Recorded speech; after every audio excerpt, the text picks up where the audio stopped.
Запись пошла. Сегодня у нас 17 марта.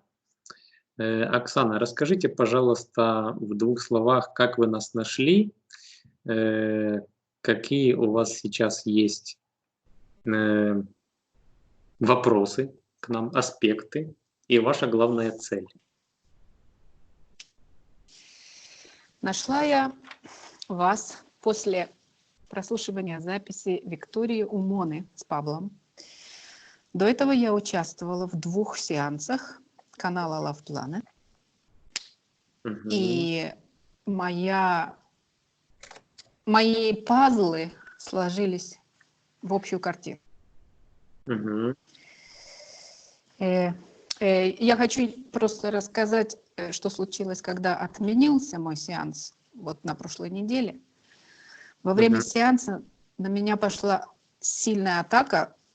Такая атака, я, в общем-то, не помню, чтобы со мной было. У меня была грудь просто вот как ядром пушечным. Это шло через моего мужа. И я ушла на улицу, я не могла дышать, мне не хватало воздуха. Я пошла по набережной гулять, и вдруг я увидела желтый глаз.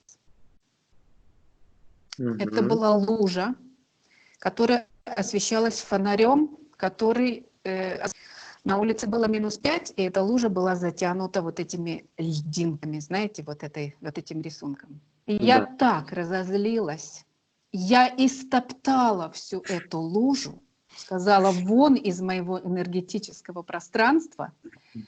Это просто была очень мощная ненависть. Вот. И это состояние прошло меньше, чем через сутки. Это сработало. Вот. Мои аспекты следующие. Сейчас я открою, и мне нужно из телефона считать, что я сказала.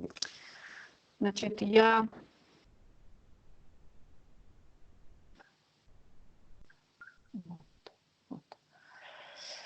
прошу освободить меня и мою дочь Ксению от последствий контрактов подключек и гибридизации, появившихся после сеансов 6 июля и 17 сентября прошлого года. Я написала: мочить будем беспощадно, но мы будем использовать нашу другую добрую энергию. Во время первого сеанса дочери было 14 лет, во время второго уже 15. Но сегодня я услышала от Виктории, что ребенок находится в защитном поле матери до 30 лет, поэтому у меня большая надежда, что я могу это все. Это как вы себе решите? Да, я себе решаю, что я стою на защите своего ребенка, которого я подставила. Вот. И хочу сказать, у нее после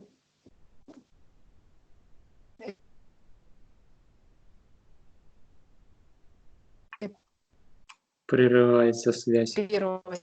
Повторите, пожалуйста.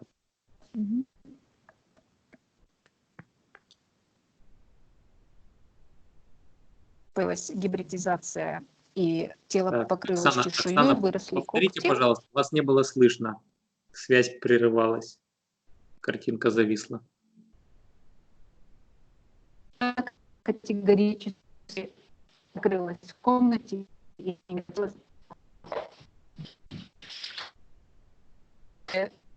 чешуи эфирные. Она, когда Елена предложила отдельный сеанс для нее, она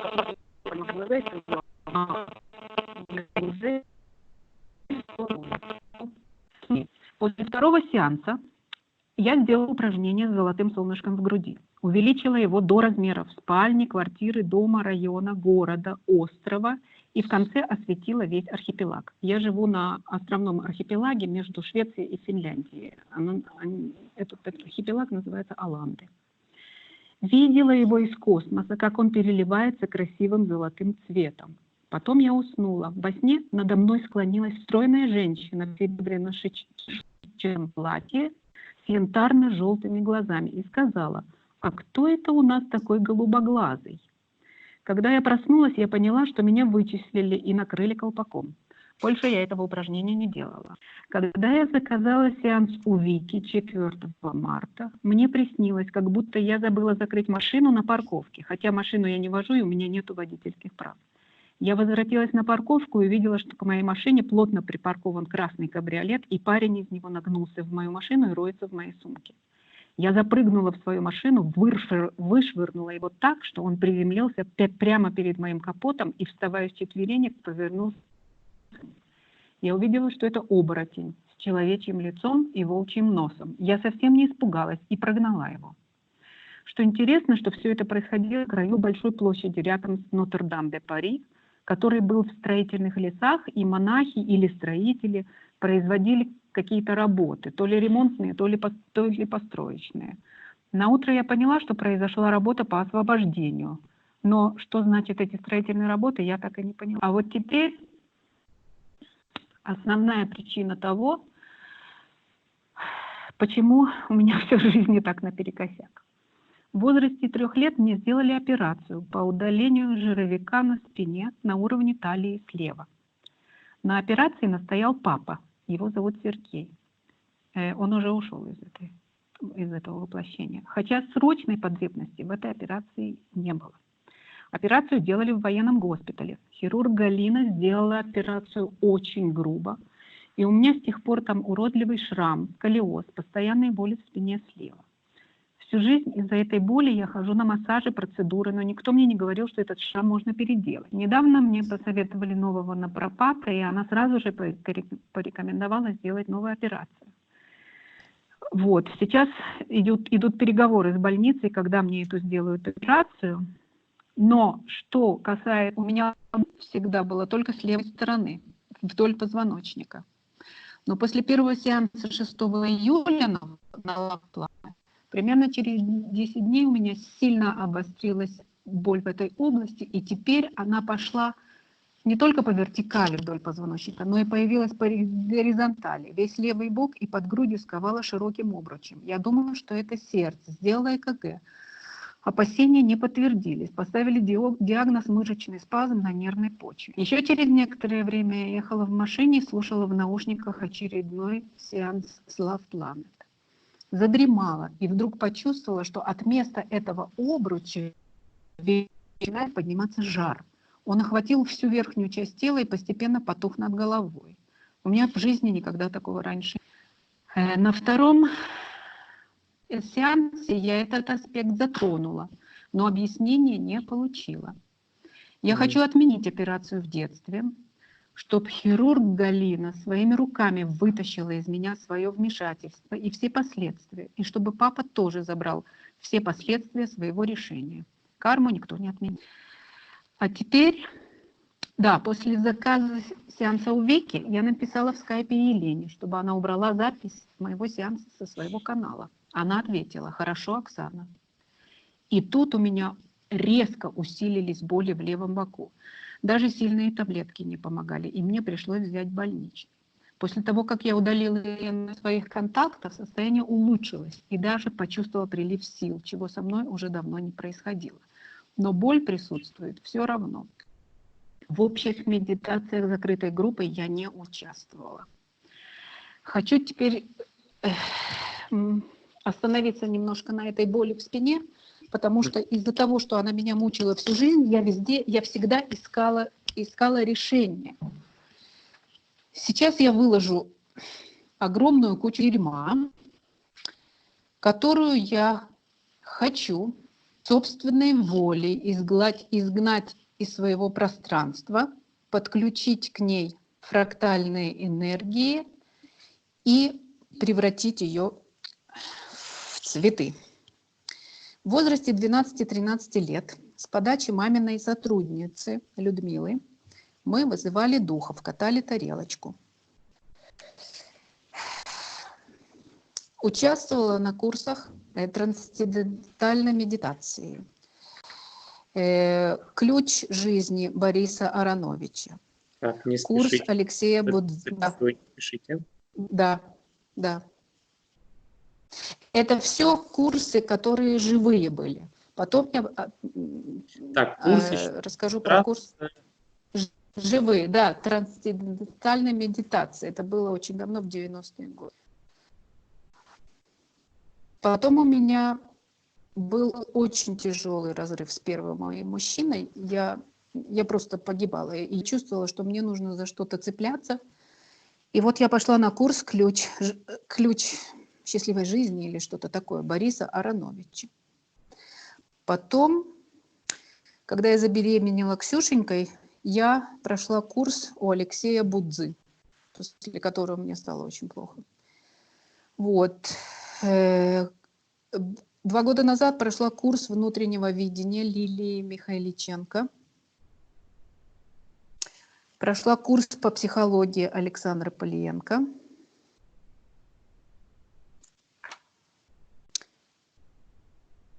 Слушала по интернету Олега Годецкого, Николая Пейчева, Надежду Токареву. Так, не спешите. Это, да, Олег Годецкий. это я только, да, Олег Годецкий, Николай Пейчев, Надежда Токарева. Получила через интернет. Ведьма Алена. Еще раз повторите. Прошла инициацию через интернет от ведьмы Алены Полынь. Ага. Прошла сеанс по системе ИЛИС у Татьяны Смирновой. Угу. Сеанс акустической медитации у Надежды Прохоровой. Читала книги Агни-йоги и учения Рерихов. Крайона, Ошо. Так, не спешите, пожалуйста, я все Да. записываю. Так.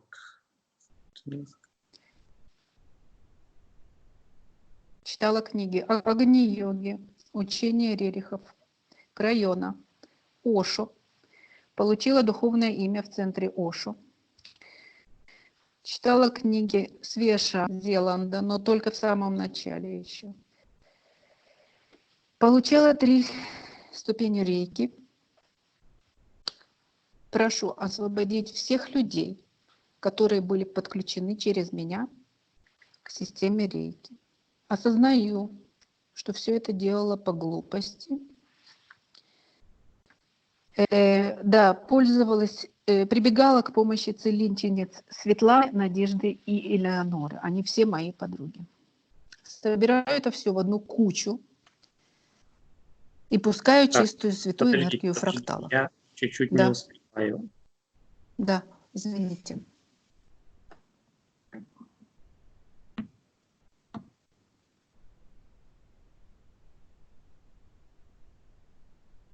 Так, подруги ваши, как их?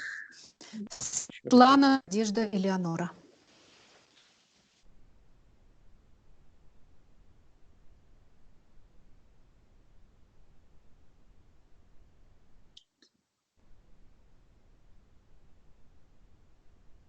Так, еще раз, что с ними связано?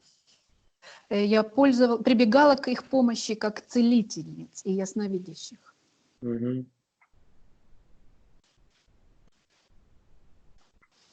Я проявляю свою волю изгнать эти энергии из моего энергетического пространства.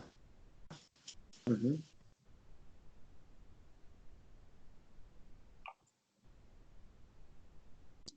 Так, Оксана, вы зависли.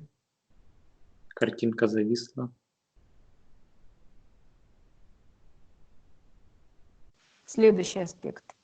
У Так, меня никогда в жизни повторите не было перед этим. сексуального влечения к мужчине. Оксана. Хотелось душевного общения, но постель меня никогда. И я...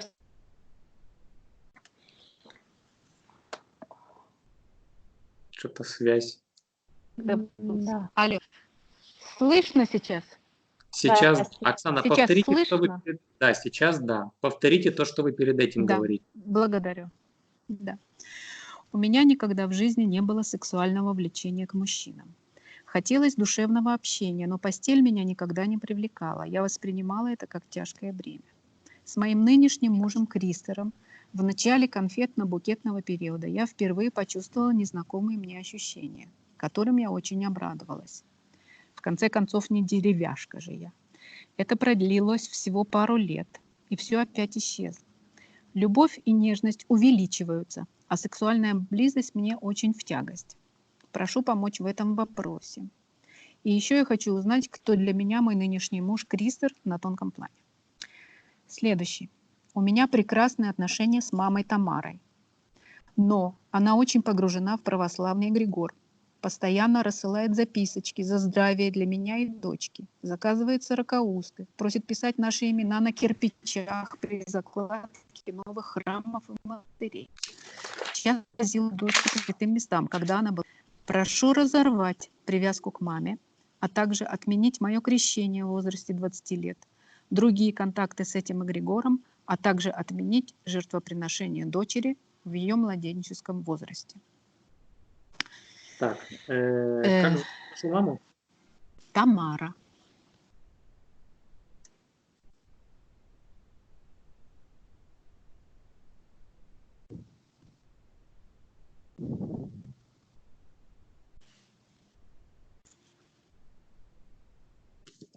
Так, теперь дочь ваша. Ксения.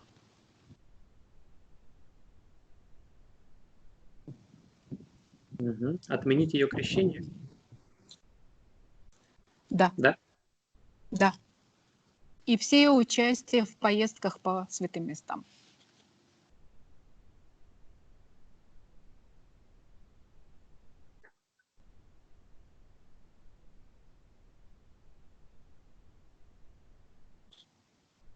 Угу.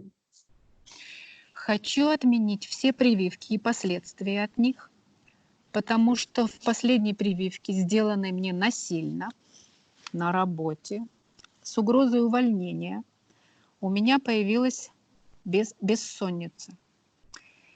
Бессонница усугубляет боли в спине. И из-за этого у меня очень понизились энергия, радость, интерес, энтузиазм. Прошу медсестру Марию, которая превысила свои обязанности и заставила все отделение сделать эту прививку, своими руками вытащить из всех моих тел все воздействия и последствия этой прививки и вколоть это себе самой. Карму никто не отменял. Следующее. У меня есть любимое хобби. Я работаю с деревом, цементом и другими проектами. Хочу во время погружения соединить красоту и энергию фракталов со своим творчеством, чтобы это стало моим основным источником дохода, и я могла уйти с работы. У меня была кошка Маруся. 7 лет назад она умирала очень мучительной смертью, и мне пришлось ее усыпить. Я до сих пор чувствую к ней привязку. Хочу, чтобы она попала в хорошее пространство. Вопрос. Маруся ли послала нам в утешение нашего нового кота Фоя? Хочу... Так, не спешите, я вас Да. прошу. Маруся и Фой. Кот тоже, да? Кот Фой, да.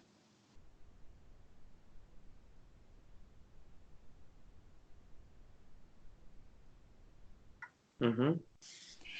Я хочу оставить информацию о моем освобождении в открытом доступе для всех людей, которые готовы и хотят ее принять. Угу.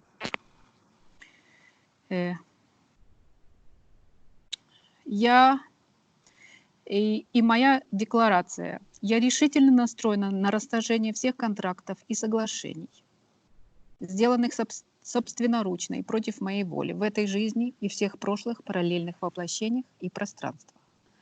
Я намерена освободить свое энергетическое пространство от всего, что мне не принадлежит, вернуть себе все первозданные энергии и фрактальную структуризацию, которые существовали в нашей чистой первозданной Вселенной до вторжения врага.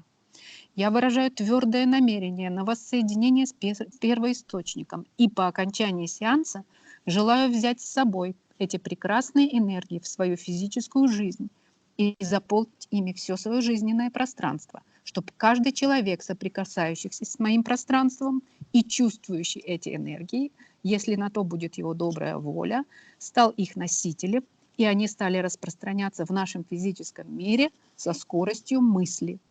Я настроена сделать все возможное и сверхвозможное, чтобы красота, волшебство фракталов вернулось в нашу жизнь и несло людям умиротворение, красоту, вдохновение и все, что у нас было украдено коварным врагом.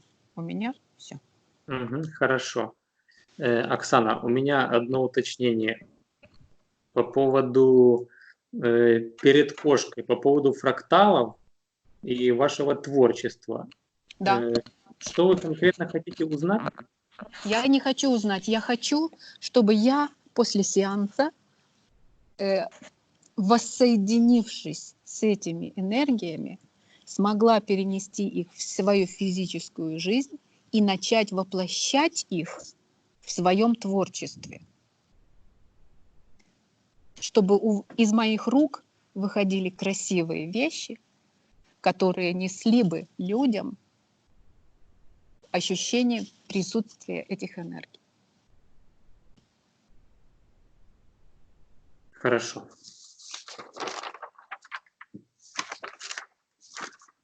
Так, вроде все. Записал. Хорошо, Оксана. Отключите, пожалуйста, микрофон. И начнем работать. Так, где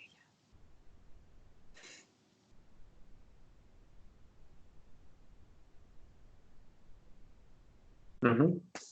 Отлично. Вика, ты готова? Хорошо. Сейчас я посчитаю от 5 до 1. Ты расслабишься и войдешь в наше рабочее состояние. 5,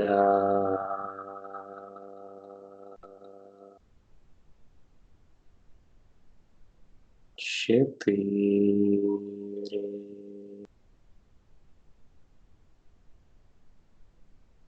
3,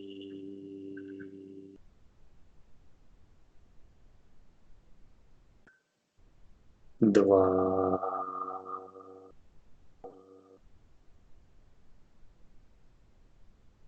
1.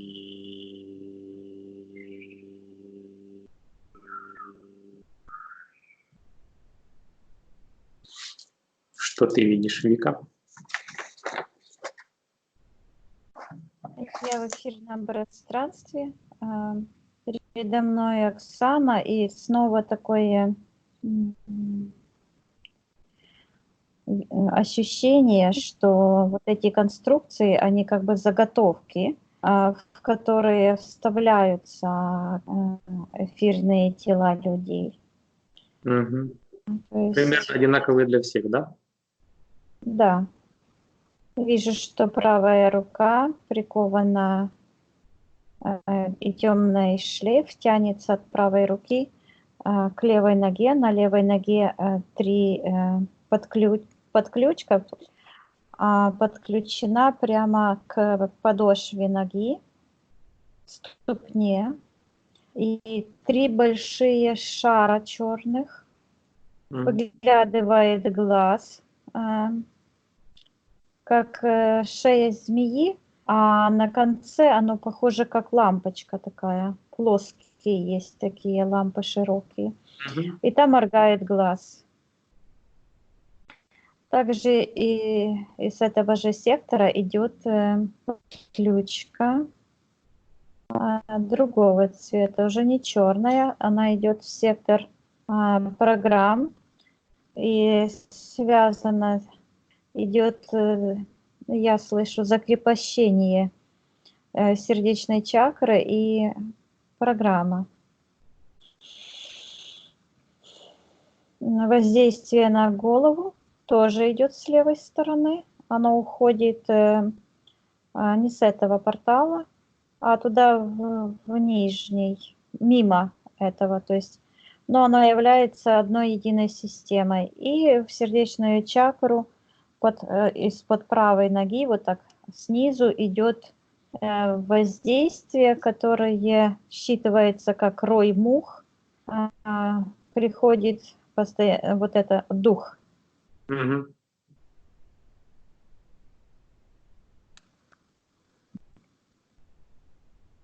Тело Оксаны эфирное почти не видно.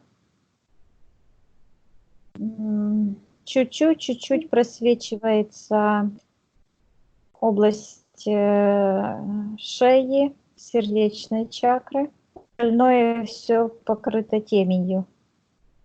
Я спрашиваю, и такое вот считывается, что как будто бы она находится, ну, так бывает, когда на человека нападает рой ос или пчел.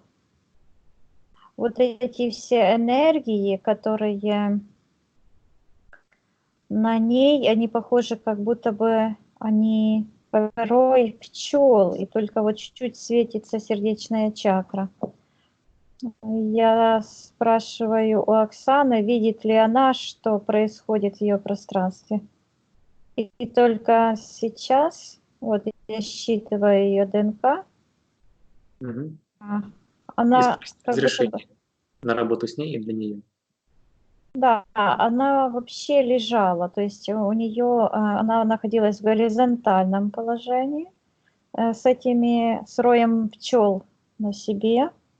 Они полностью покрывали ее тело, только вот в сердечной чакре чуть-чуть светилось еще. Она встала, открывает глаза. И оно как-то так раз и начинает ослабевать это все. Я спрашиваю. Да, она обрадовалась, что мы здесь, дают нам разрешение. Отлично. Я говорю, что она может сбросить это бремя с себя, это воздействие, она может зайти в тот момент. Я вижу 2 контракта, 2 сеанса, 2 контракта.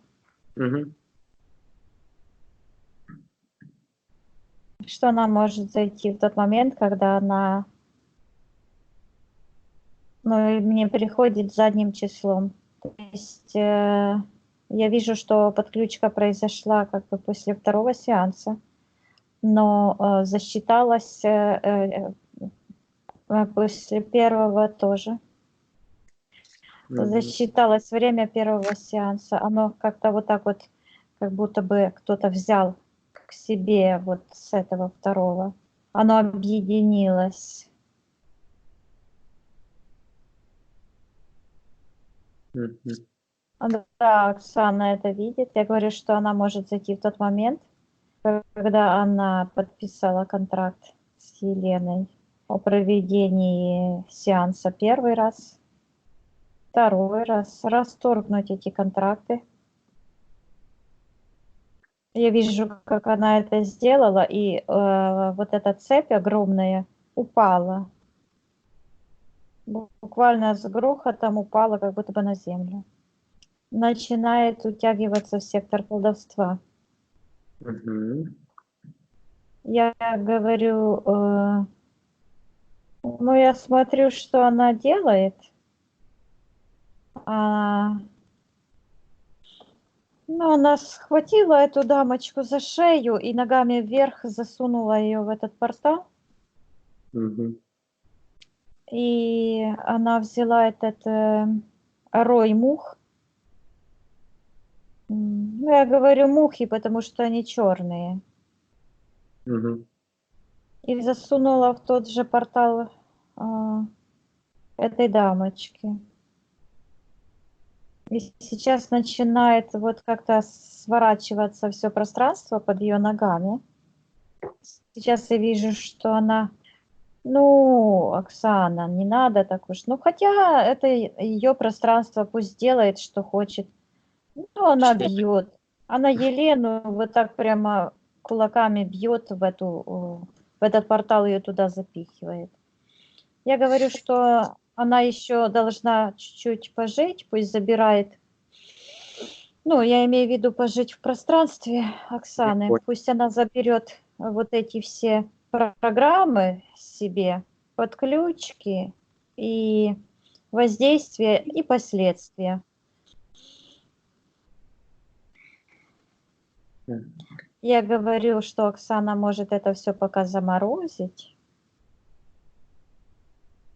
убрать этот мороз с головы, тоже сюда положить. Пусть поморозит вот в этой одной кучке.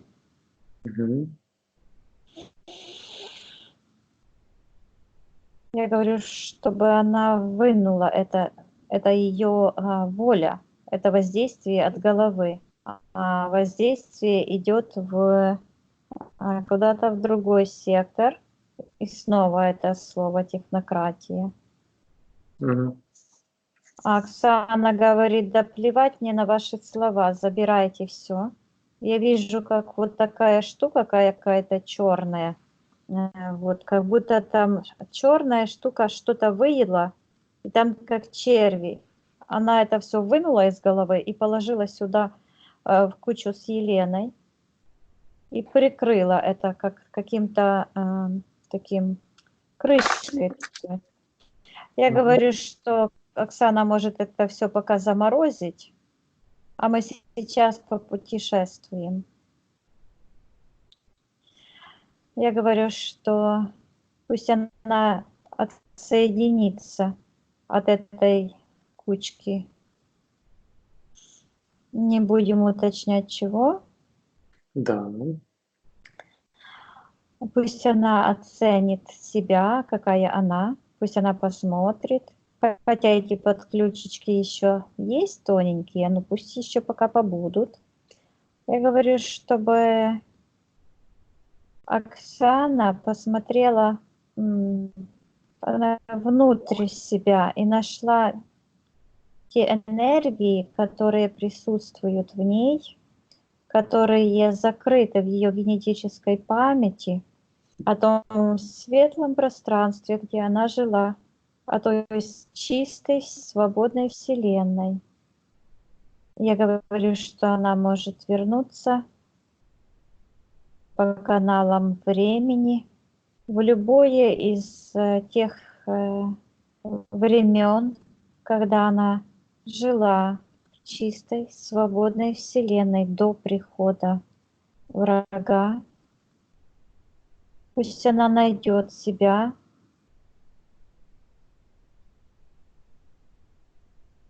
Я вижу, что она показывает мне картину, что она вот как феи. Мгм. Она легкая, и она летает. Но в этом воплощении и в то время, которое она мне показывает, она как маленькая девочка. Фея, маленькая девочка. Ну вот представь себе девочку вот лет 5 или 4, такая красивенькая, такая Мгм. полненькая, с крылышками, и она летает от цветочка к цветочку, цветочки большие. Я спрашиваю ее, это она? Она говорит, да. Я говорю, как она себя чувствует.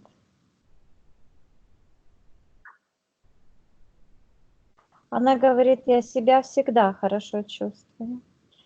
Я говорю, чувствуешь ли ты гармонию? Она говорит, что она одно целое с этим миром. Мгм. Я говорю, чтобы она показала мне те энергии, которые в этом мире и которые в ней есть. И сейчас я вижу ее эфирную часть в то время.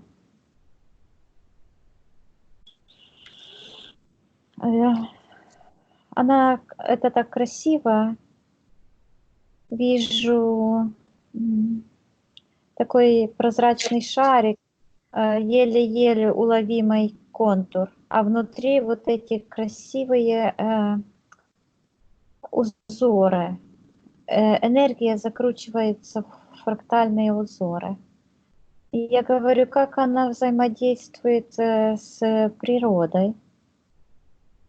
И она мне показывает, что вот эти узоры энергий, которые идут от цветов, они другой плотности, но они вот так вот как бы переплетаются с ее энергиями и как бы обнимаются, вот так как будто бы две руки, вот так лепесточками, то есть идет взаимодействие.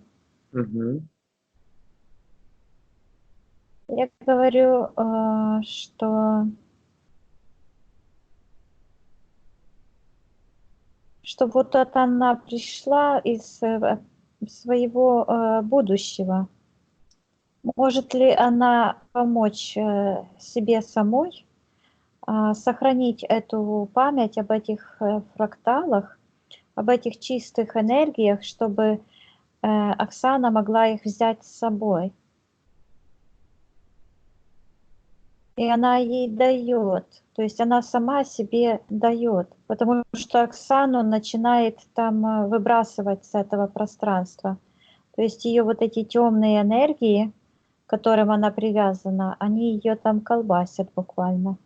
Я говорю Оксане, чтобы она была спокойна, пусть распространяет эти энергии по всему своему пространству, пусть она наполнит все свое эфирное пространство и физическое тело этими чистыми высокочастотными энергиями, энергиями гармонии, красоты, радости, счастья, любви и свободы. Она взяла, и она очутилась уже здесь.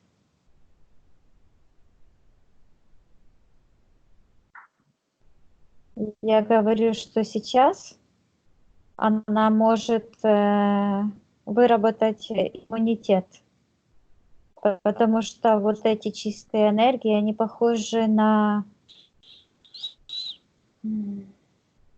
ту чистую вакцину, которая помогает организму выработать этот иммунитет. То есть это эталон абсолютного здоровья, абсолютной чистоты и гармонии. Я говорю, что она может скопировать ДНК этих энергий, а также взять пробы из всех энергий, которые находятся в ее пространстве, которые не принадлежат чистому, светлому, свободному миру. Вот эти все черные энергии, их бояться нечего. Она впустила их в свою энергосферу, и она имеет право с ними делать все, что она хочет. Они подвластны ей. Она хозяйка своего пространства. Я вижу, что она перестала их бояться, и они начинают уменьшаться и исчезать. Она берет пробу с этих энергий. Ее энергосфера очень сильно увеличивается, обретает четкие контуры, упругость. Я говорю сейчас, что она может вот эти все энергии вместе смешать, потому что она их всех пережила, перетравила и выработала иммунитет. То есть она выработала тот механизм, который разрушает эти энергии изнутри. Я говорю, что она сейчас может вложить этот иммунитет в те места, где подходят эти подключки энергии и программы, наполниться этими энергиями.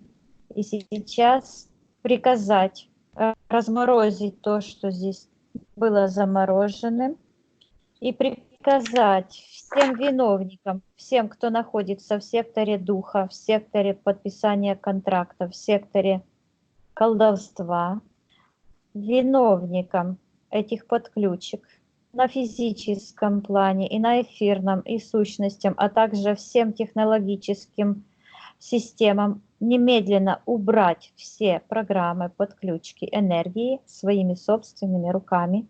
Я говорю, и одновременно Тарас будет считать, а ты, Оксаночка, готовься, наполняйся, чтобы одновременно приказывать чтобы эти все сущности и люди воплощенные, и системы, и энергии все забирала, пусть забирают себе, а ты вкладывай вот это антивирус в эти все подключки, программы, выталкивай и пусть все порталы сразу закрывай.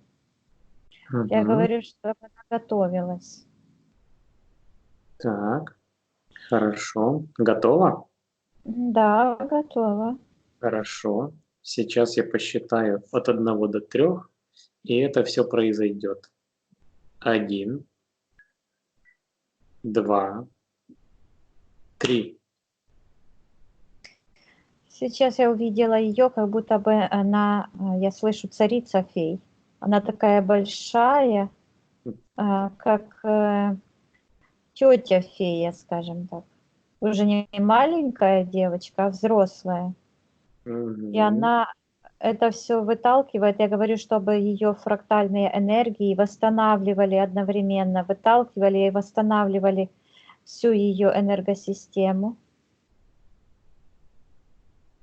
Я говорю, чтобы она забрала все частицы своей души со всех тех мест, куда забрали ее эти темные, чтобы она пропустила через фильтр чистых фрактальных энергий и забрала только ту энергию и только ту информацию, которая ей принадлежит, а также ту структуру, которая ей принадлежит, а все, что ей не принадлежит, пусть выталкивает обратно туда, откуда пришло. Я вижу, что в этот момент ее эфирное ДНК ушло из этих технократических магических структур. То есть получается, что во время сеансов, которые проводит Елена, она как шпион в пространстве. Вместо того, чтобы работать вместе со мной, она работала как шпион. Через нее просматривалось эфирное тело человека, считывалось его эфирная ДНК для того, чтобы найти слабые точки, энергетические блоки и воздействовать на это. Мгм. Вот оно как работает, ты видишь? Да. Вот Каждый раз почему такой. Елена не хотела полгода чиститься, чтобы я ее смотрела в эфирном пространстве. Она боялась, что я увижу, что происходит. Мгм.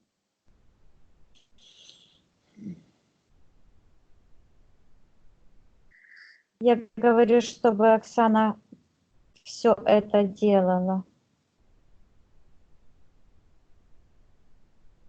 Мгм. Делает? А ну посчитай, чтобы у нее больше было, ну, как бы она услышит твою команду, и ее подсознание тогда услышит ее. Это как команда для подсознания. Я говорю, чтобы она еще раз готовилась, одновременно приказывала забирать эти все подключки, отдавала и одновременно залечивала все изъяны в своей энергосфере. Говорю, на счет 3, чтобы все было сделано. Мгм. На счет 3 Оксана все это сделает. 1, 2, 3. Да, она это сделала, запихивает туда в портал. Я говорю, чтобы она обратила внимание на эту программу в голове, и чтобы она все эти воздействия отдала тому, приказала, пусть забирает. Ну вот, Елена из этого портала руку вытягивает и забирает эту штуку, которая разъедает мозг. Мгм. Я говорю Оксане, чтобы она все отдавала, все гипнотические воздействия, все структуры леденящие, холодящие, пусть все забирает. Я вижу, сейчас появилась картинка лужа с глазом, и оно тоже сюда уходит. Мгм. Появляется сон с красной машиной, и он тоже сюда уходит. Все воздействия уходят. И вот это пространство, которое я вижу как лабораторию, то есть это черномагическая система, когда во время сеансов есть возможность просмотреть эфирное ДНК и считать. Оно тоже пропадает, выходит отсюда. Оксана поднимается вверх. Я говорю, чтобы она вот эти все паутинки, вот эту всю слюну отдавала туда, откуда она пришла.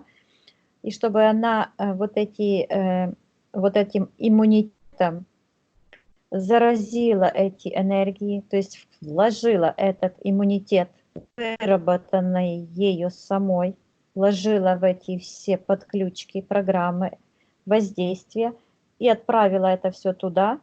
Я говорю Оксане, чтобы она отдавала тоже вот это колдовство на потерю удачи, денег. Вот эта серая подключка. Пусть забирает эту программу себе. Оксана это не заказывала. Я говорю, чтобы выталкивала все воздействия из подсознания, приказала включиться в работу своего внутреннего критика, чтобы вытолкнула все воздействия, установки, аффирмации, сделанные Еленой во время сеанса, пусть себе забирает. Оно посыпалось туда, как груда камней, в тот портал. Из глаз вот какие-то тянутся нити. Я говорю, чтобы она воспользовалась фрактальными энергиями и выталкивала все то, что ей не принадлежит, туда, откуда оно пришло.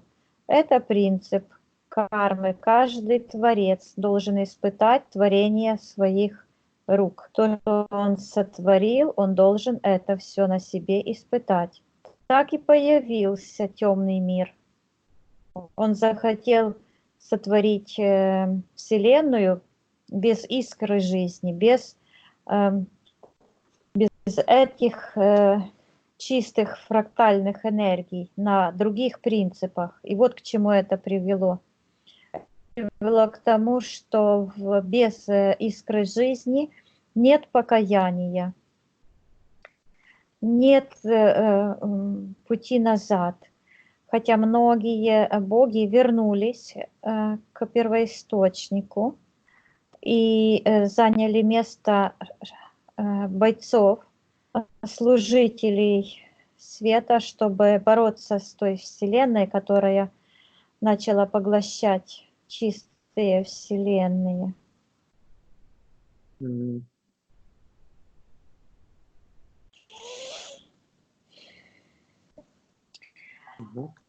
Да, и я слышу, вот как-то я сразу пришло утверждение, что зло как бы уравновешивает добро. И я слышу абсурд. Это неправда, абсолютная ложь. Это идеология, навязанная тьмой для того, чтобы понизить иммунитет человека, сопротивляемость его темным энергиям и этому злу.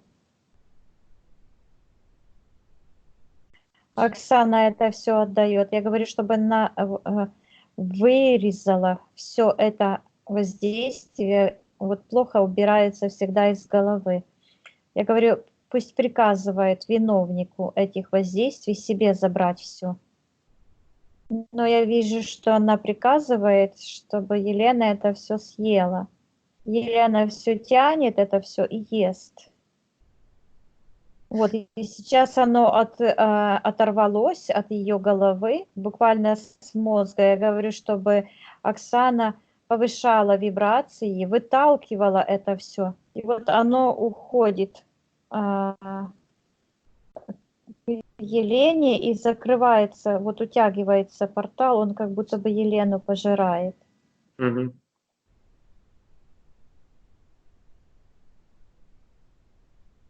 Вот, и подключка истончается, и это пространство темное, как бомба. Я говорю, чтобы Оксана отдавала все подключки.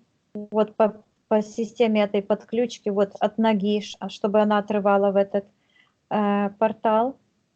Вот это все отсекала от себя и распространяла вот эти чистые фрактальные энергии по всему своему пространству. И вот эта бомба тяжеленная образовалась, то есть все эти воздействия объединились. Я говорю, чтобы Оксана отправляла это все на уничтожение. Пусть она пустит по этой подключке вот эти энергии света вместе с иммунитетом. И пусть эти все порталы, все системы до основания самоуничтожаются. Я вижу, как оно уходит куда-то вниз, потянулось, и такой крик оттуда слышу. И Оксана отвязала от левой ноги эту подключку, и она полетела вниз. Но подключка снова возвращается и хватает ее как бы за пальцы ноги. Я говорю Оксане, чтобы она успокоилась и вынула те энергии, которые в ней находились до этого, на которые притягивается как магнитом этот портал и эта дамочка. Так. Я вижу, как Оксана из второй чакры вытаскивает такой огромный камень. Такой огромный, она его так бух положила вниз. И это вот подключка с этого портала, она как бы как змея начинает кусать этот камень. Я говорю, да убей же ты эту змею, что она тут делает? Это же твое пространство. Я говорю Оксане, чтобы она заморозила эту змею. Мне что-то тут уже надоело. Я говорю Оксане, чтобы она показала, что это за блок, с чем он связан. Она говорит, это чувство вины. Я говорю, какое чувство вины? Я говорю, чтобы она отвела меня в тот момент, чтобы она показала мне, когда образовался вот этот блок чувства вины. Именно на эти чувства тянется эта змея. Да. И она показывает мне, своего ребенка, маленький ребеночек, рожденный, и даже еще раньше. Я говорю, чтобы она показала тот самый момент, когда она впервые почувствовала вину, с чем это связано, и сразу идет, что это чувство вины, и сразу идет вот ответственность. То есть я вижу, что идет на воплощение душа ее дочери, и у нее как бы ответственность идет за какое-то чувство вины, блок.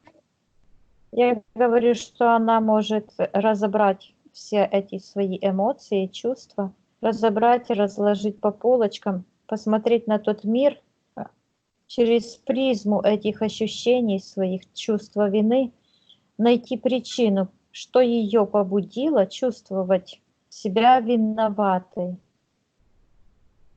Она говорит, что она не может дать ребенку то, что она хочет ему дать. Я говорю, как это ты не можешь дать? Что ты имеешь в виду? Ты ей можешь дать самое главное, это жизнь. Она как бы плачет и говорит, да. Я говорю, разве это не самое главное? Разве каждый человек не отдельная личность, и каждая душа не несет ответственность только за себя?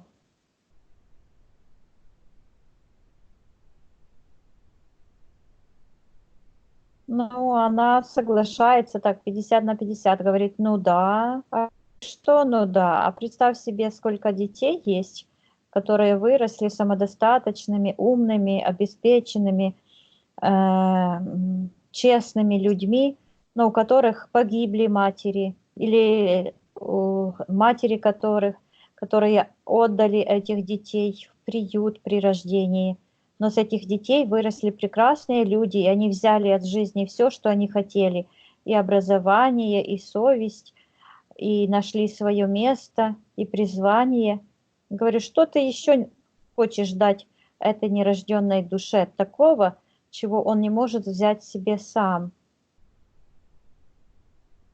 И она ищет и не может найти. Я говорю, так что получается, что это чувство вины навязано? Я говорю, где источник этого?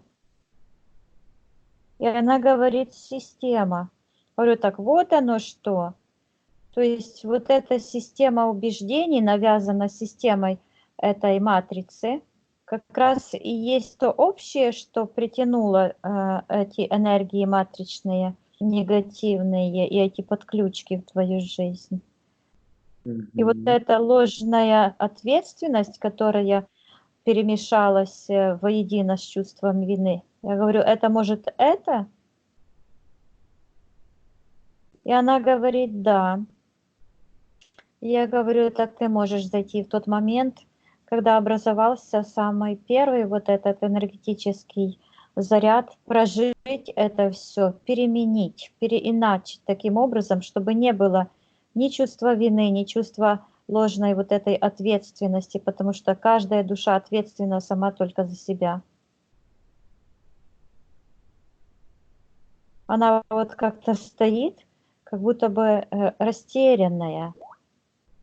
Я говорю, ну, ты можешь изменить эти события, ты можешь удалить, а можешь насладиться, пережить, переживать, перекушать все эти свои блоки, потому что ты сама их создала. Если ты не видишь в этом сейчас смысла, есть ли смысл в этом? Она говорит, нет. Я вижу, как как вытягивается этот шнурочек, и этот камень падает вниз, она от него избавляется. И за этим камнем привязанная вот эта змея тоже тянется туда, и все уходит в сектор интерферентов. Я говорю, чтобы Оксана отсекла это все вместе с этим камнем, почистила все свое пространство. Я говорю, что от головы еще вот этот кусок пусть бросит туда, в тот портал, вместе с антивирусом, с этой бомбой. Как это не отцепляется? Это же твое пространство, наполняйся энергией, вот, вместе с этими антивирусными программами туда, пусть само себя пожирает. Нечего светлые души жрать. Никто не давал разрешения. Пусть сжирают сами себя. Вот она сделала взрыв, и оно туда пошло, в нижний портал. Отлично. Сейчас я говорю, чтобы Оксана просканировала еще раз все свое тело и нашла еще те все блоки, программы, которые в ее пространстве находятся, на которые притягивается этот зверь. Это же как медведь идет, он найдет по запаху крови. Это то же самое. Он найдет свою жертву по запаху этих энергий, по этим вибрациям. Поэтому, чтобы стать неуязвимым для врага, нужно избавиться от этих блоков, от этих вибраций, от этих программ негативных. Я слышу уже несколько раз программы разрушения.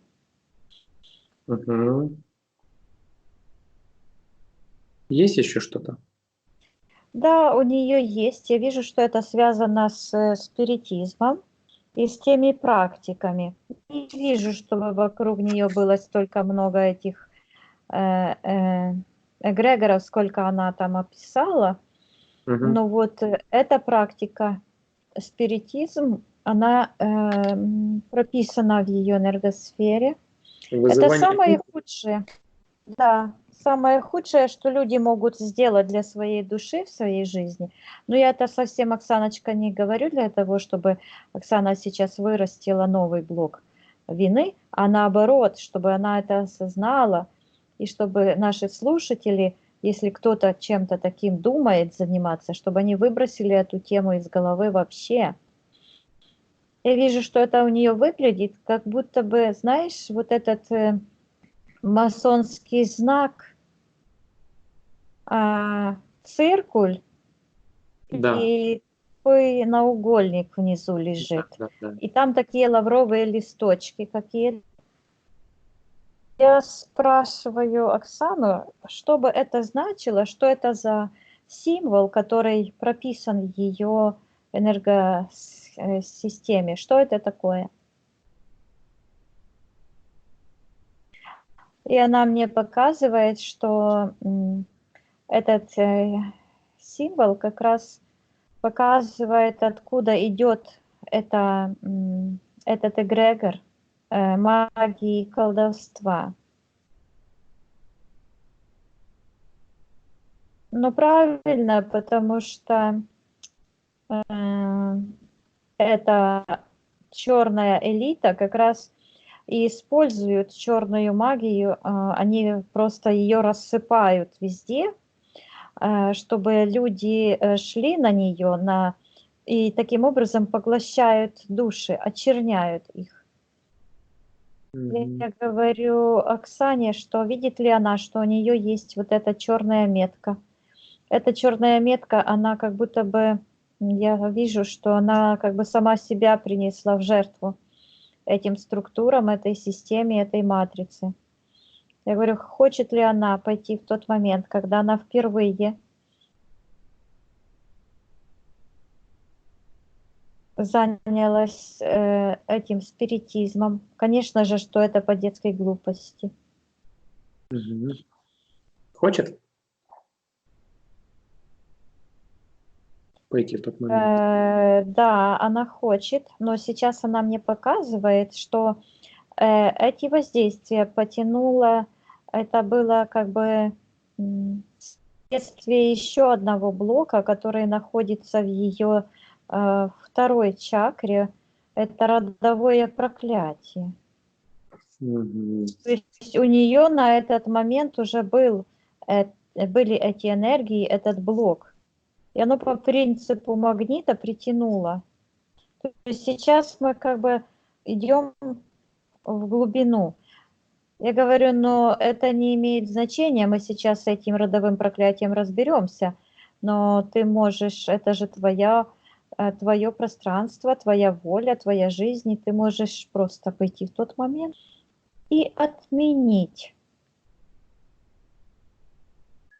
Я вижу, как этот символ, он складывается на двое, начинает складываться потом в трубочку и уходит в портал. Я говорю, чтобы я видела, пусть покажет мне, как она расторгает контракт. На счет 3 она покажет тебе, как она расторгает контракт. 1, 2, 3. Я вижу, что она расторгла контракт, и в этот момент вот это стол, я видела такой стол круглый, а за ним сидят люди, дети, а посередине вот этот дух. И это все взорвалось и исчезло. Сейчас она выходит, и эта конструкция уходит в нижний портал. И куда-то потянулась в сектор подписания контракта. То есть от нее это отошло, но сектор колдовства связан с сектором контракта. Я говорю Оксане, что это ее пространство. И у нее подключка к голове от этого контракта. Что она все знает, ее подсознание знает все. И сейчас она может показать тот момент, по какому контракту, как образовался это соглашение с магическим эгрегором, с эгрегором черной магии. На счет 3 она покажет тебе этот момент. 1, 2, 3. Я вижу ведьма. Ну, это женщина, чтобы я поняла, что это ведьма, то она в этом антураже, да? Шапка эта длинная, и она кого-то поет. Я говорю, где она в этом? Она показывает, что эта ведьма, это она. Я говорю, что она использовала черную магию для того, чтобы кому-то навредить. И она машет головой, и с ее глаз выкатываются такие не слезы, а черные шарики, как черные бусины.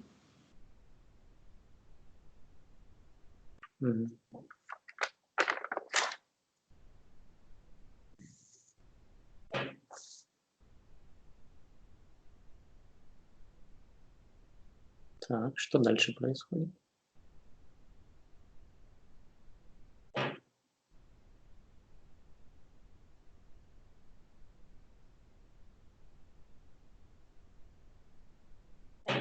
Она дает кому-то пить, как будто бы какой-то старенькой бабушке. Я спрашиваю, это была черная магия, пусть она мне покажет. Она говорит колдовство.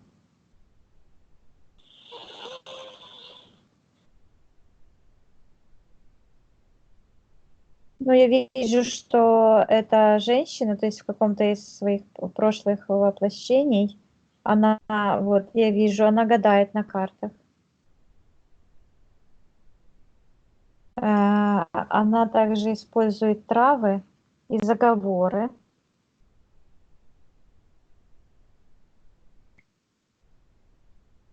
Я говорю, кто она? Она ведьма или она целительница? Кто она? Она говорит, что она излечивает людей. А я говорю, так почему тогда, если она людей излечивает, она подключена к черному порталу? И что за энергии в ней присутствуют такие черные? Видит ли она, какими энергиями она лечит людей? Вот сейчас она только увидела, и она так испугалась увиденного, что буквально ее эфирное тело выскочило с тела этой ведьмы. Она начала так фу, фу, фу. Я говорю, так что ты хочешь сделать в том моменте? Она говорит, что она хочет изменить все, отказаться. Я вижу, как ее энергосфера начинает очищаться от этих черных энергий. Я говорю, что она может пойти в самый первый момент, в любом из своих воплощений, когда она впервые решила заняться черной магией. И какой был подписан контракт с силами тьмы. Угу. На счет 3 ты увидишь. 1, 2, 3. Я вижу, что маленькая девочка сидит как-то на корточках на стульчике возле стола. А бабушка, которая какая-то там сидит и говорит, ей дает траву и говорит, ты будешь лечить людей, ты будешь помогать. Я говорю, хорошо. Где же здесь контракт с темными?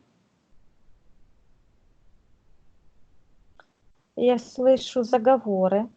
Я говорю, ты можешь пойти в тот момент в эфирном пространстве, когда ты подписала этот контракт, и расторгнуть его за секунду до этого момента.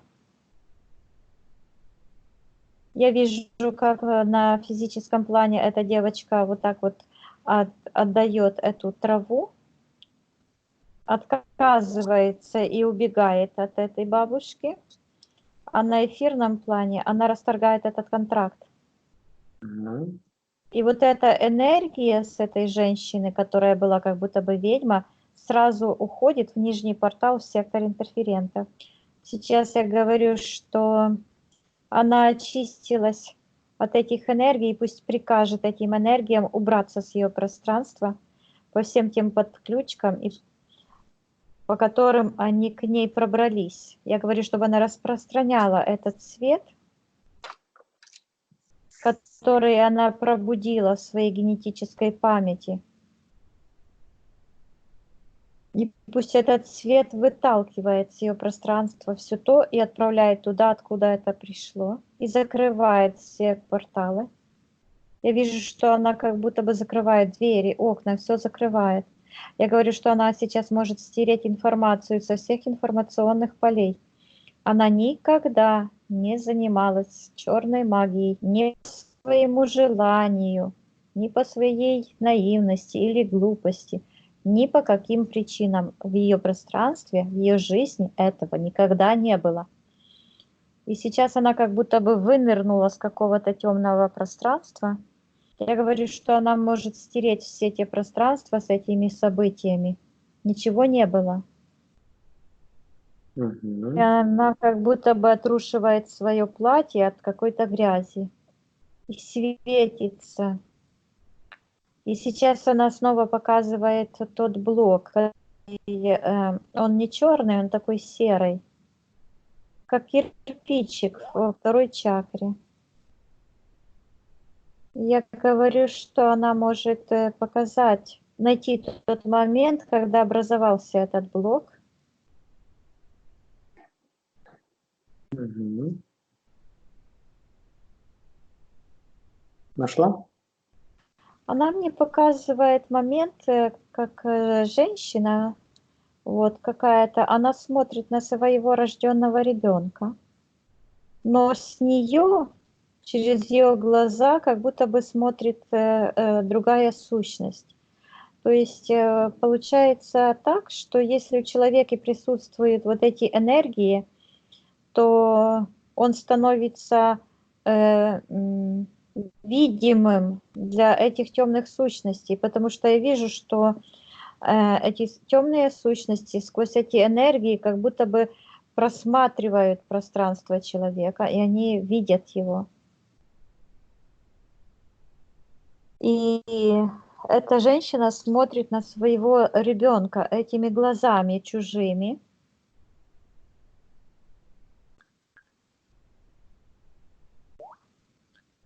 Я говорю, ну и где же здесь блок? И она как-то в сторону положила ребенка. Я говорю, что это означает? Она как бы поставила какую-то программу на отдаление себя от дочери и дочери от себя. Я спрашиваю, это было в этом воплощении? Она говорит, да. Я говорю, зачем ты это сделала? Она говорит, чтобы дочь уберечь. Я говорю, как ты могла уберечь дочь? Чтобы эти энергии на нее не перешли. Я говорю, какие эти энергии? Она показывает те энергии, которых она уже избавилась. Я говорю, то есть получается так, что вместо того, чтобы дочь оградить вот этих энергий, то получилось, что произошла вот эта подключка. Она говорит, да. Говорю, и получилось так, что вот это перенапряжение в этой области, переизбыточный этот потенциал, вот это внутреннее желание дочь защитить, даже мимо ее воли, да? Мгм. Ага, да. То есть и что получается? В то время это сработало как раз точно сюда наоборот. А она говорит, да, я вижу такой образ, как будто бы цветочек, красивая энергия, как листики, и они покрываются черной энергией. Я говорю, то есть получается, что она испугалась, она чувствовала, ее подсознание знало, какие энергии в ней находятся, и, но как бы загнанная в угол этой системой, этой матрицы черной, вместо того, чтобы избавиться от этих энергий, она поставила как бы границу между собой и дочерью. Она говорит, да. Я говорю, ну, это же твое пространство, ты можешь эти блоки убрать. Я вижу, как она отправляет эти энергии обратно. Говорю, ты же от всего уже отказалась, то есть уже в эфирном пространстве этого ничего нет, и ты можешь все снова пережить. Вижу, как она изгоняет эти энергии, эти глаза из себя, и она буквально как энергии, как с трансбойта, их отправляет в портал, они уходят. Она закрывает портал, вижу, как меняется эта картинка, и она оборачивается и берет доченьку к себе, прижимает ее к груди, и слезы. Я говорю, эти слезы, это слезы очищения. Почувствуй разницу, посмотри на мир до этого, когда ты создала эти блоки, и сейчас. И она видит, что мир прекрасен на самом деле. Мгм. И я говорю, есть ли какой-либо еще блок, который мешает вашим отношениям с дочерью? Она показывает мне правую ногу и левую. От правой ноги И она говорит родовое проклятие. И от правой ноги идет такой, как шнур внутри ноги, поворачивается вот так в области таза налево, а левая нога, она как-то сзади, эта черная штука идет, и она разорвана в одном месте.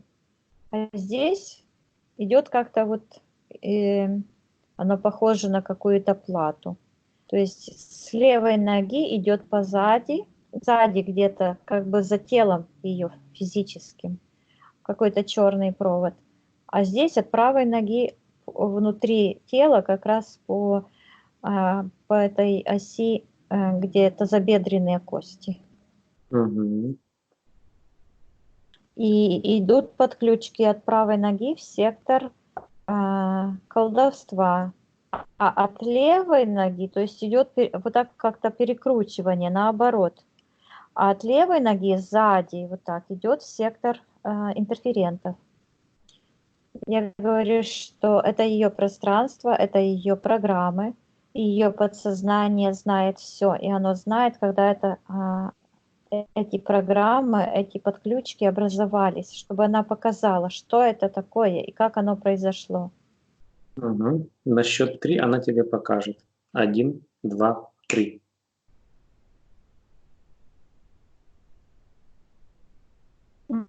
Я вижу какая-то фигура, и еще не вижу, это мужчина или это женщина, бьет ребенка, маленького ребенка, как будто бы женщина.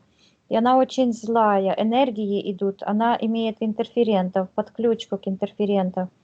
И эта женщина очень бьет маленького ребенка, лет 4 или 5 ребеночку. Она его бьет и кричит. И вот эти энергии, я вижу, что эти энергии, это был мальчик, маленький мальчик.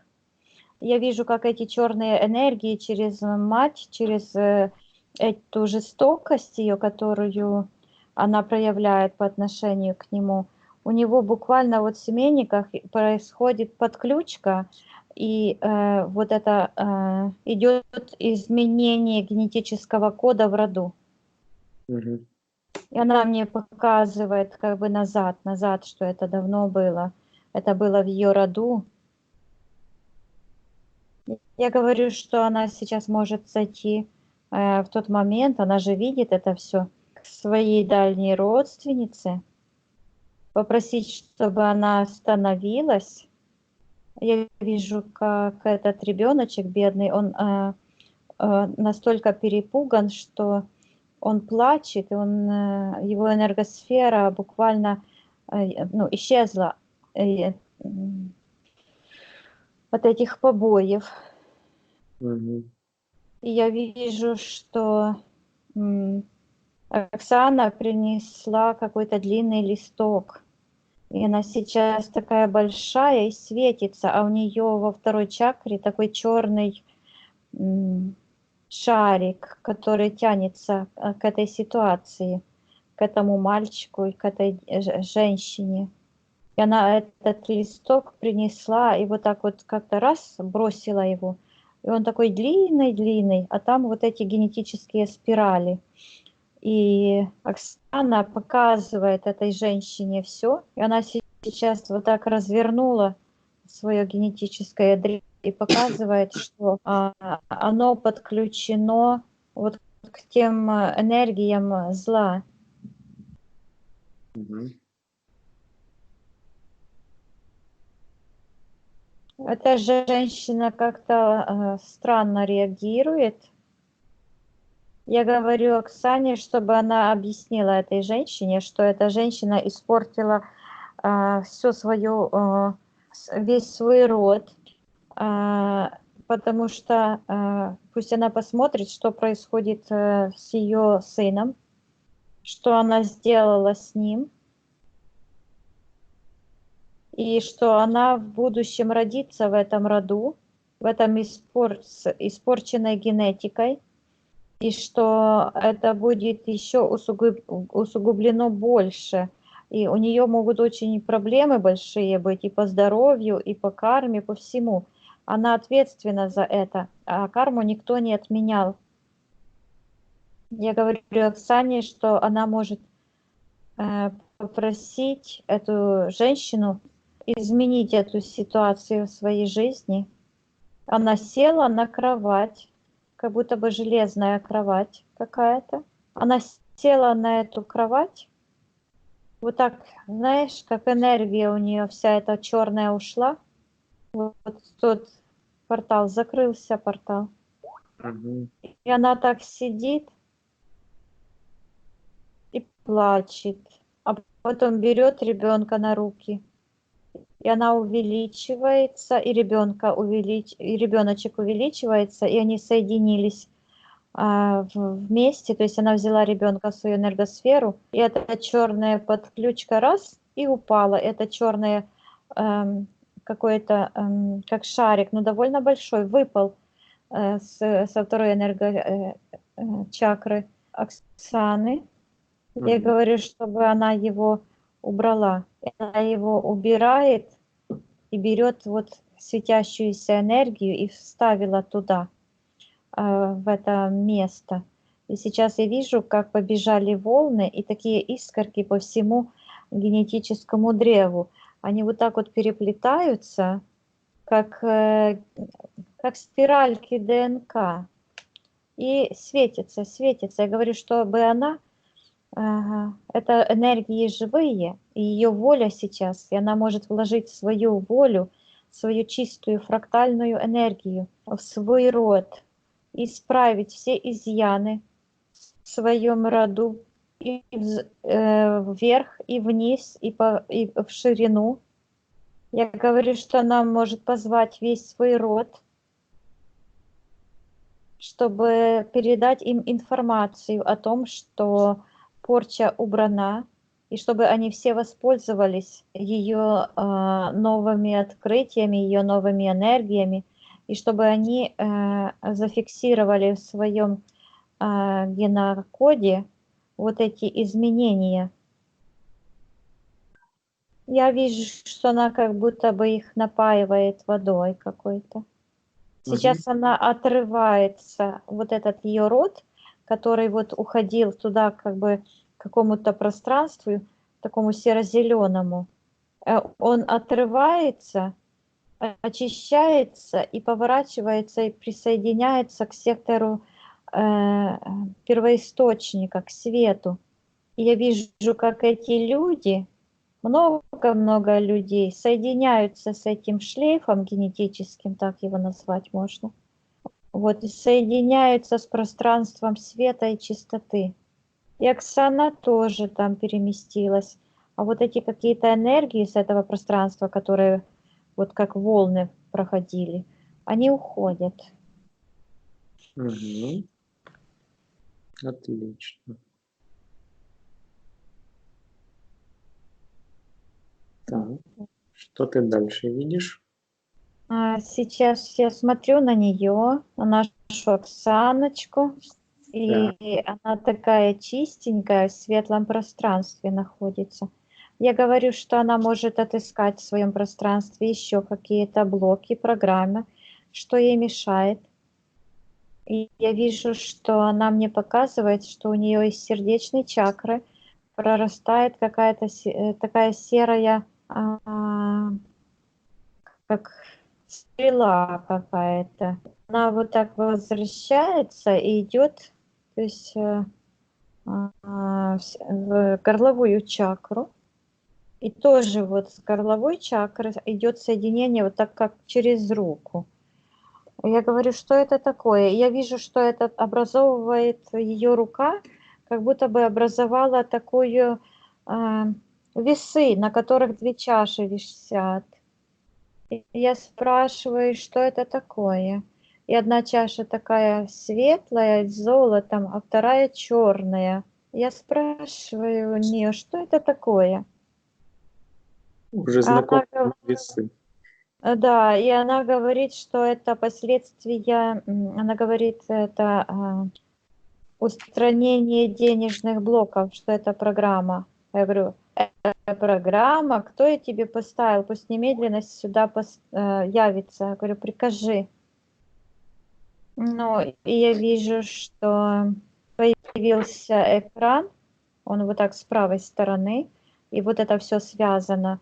То есть это именно те моменты, когда через Елену вот эти программы прописывались. Потому что человек, который подписал контракт с темными, это же не просто загрязнился, да, пошел и потом помылся. Это контракт. По контракту человек, который работает в сфере вот такой, он всех переподключает, как бы в жертву приносит.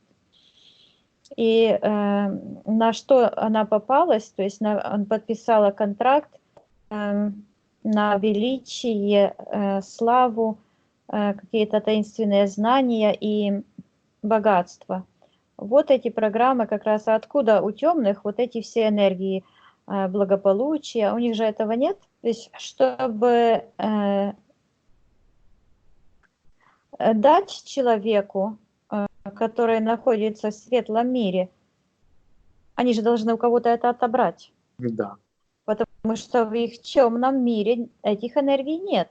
То есть получается, что Елена забирала удачу и деньги от своих клиентов, то есть эту энергию,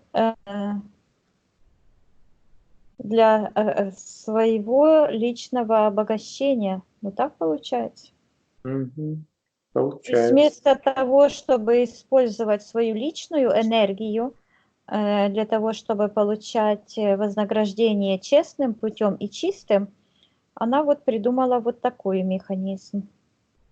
Ну, она не придумала, ее втянули по ее же глупости. Или по чем там, не знаю. Нас это не касается вообще. Да, хорошо. Спроси Оксану, хочет ли она отдать эти весы? Да, я говорю, что она может ее позвать и приказать, чтобы эта колдунья себе забирала все то, что понаставила. Также я говорю, что Оксана может аннулировать с ней договор об этих сеансах, что ее никогда не было, не присутствовала она в ее сеансах. И вообще все эти сеансы отменить. Энергию Елены в своей жизни, отменить вообще знакомство с ней. Никогда она ее не знала, ничего не видела, не слышала. Пусть забирает все, что понаставила здесь, свои программы, ее тупые аффирмации. Психологи же писали, я же ей говорила, Елена, зачем ты гипнотизируешь людей? И что? В ответ: не лезь в мой бизнес.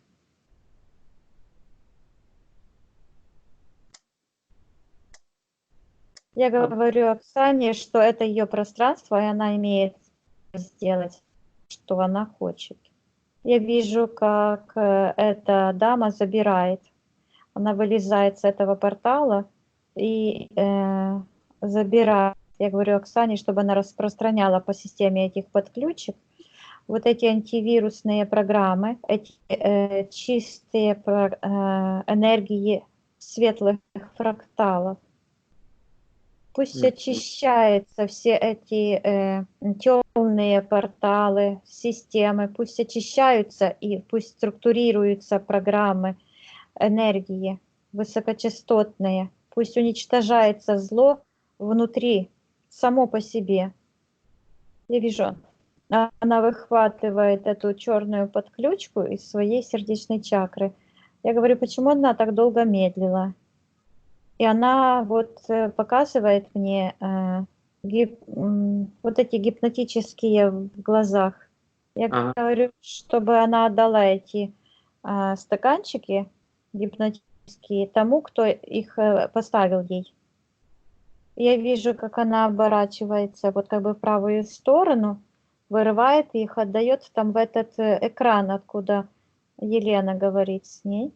И это утягивается оттуда в сектор колдовства, захлопывается этот портал, а Оксана резко уносится вверх. Я говорю, чтобы она отсекала все, что ей не принадлежит. и это все идет в сектор интерферентов. Я говорю, чтобы она пустила по этой системе под ключик вот эти свои фрактальные энергии с иммунитетом на эти колдовские штуки, на этот гипноз. Пусть это все разрушается. Пусть наш мир светлый и чистый, священный очищается от всего зла, и пусть расцветают энергии добра, радости, счастья. И оно начинает сыпаться. А вот эти энергии распространяются, цветущие энергии распространяются, а это зло просто растворяется. И оно так как-то точки такие, ну, узоры такие, знаешь, идут узоры, узоры, узоры светлые, а потом все пространство расчистилось. Это самые красивые картины, которые мне нравятся смотреть, как уничтожается само по себе вот это зло. Так, хорошо, Вика. Давай мы, знаешь, что пройдемся по всяким практикам. Тут есть некоторые. Начнем с особо таких сильных. Давай по порядку. Надежда Токарева. Есть что-нибудь от нее?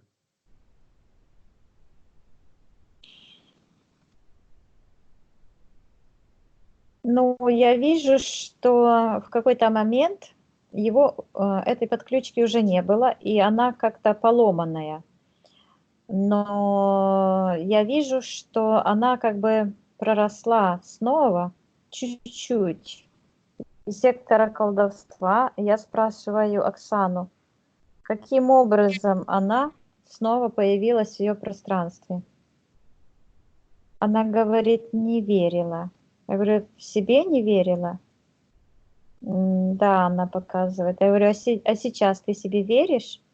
Я говорю, посмотри, с кем ты уже справилась. Это же твое пространство. Это все равно, чтобы ты взяла в свой дом, принесла какой-то предмет, посмотрела на него, он тебе не нравится. И что ты с ним сделаешь? Да взяла его, выбросила. Это то же самое, это же твое пространство. Что-то приволокла в свое пространство, так возьми его и выбрось, если уже не хочешь. Я говорю, чтобы она расторгла контракты все, изменила, стерла информацию. Она не слушала ее, не видела, не смотрела. Ну вот, видишь, как оно легко уходит, все в портал. Портал закрылся. Я говорю, чтобы она распространяла, мы будем работать с этими практиками, она, чтобы сразу автоматически уничтожала эти следы фрактальными чистыми энергиями. Хорошо. Так, идем дальше. Алена Полынь. Я слышу посвящение. Выглядит это, конечно, жутковато.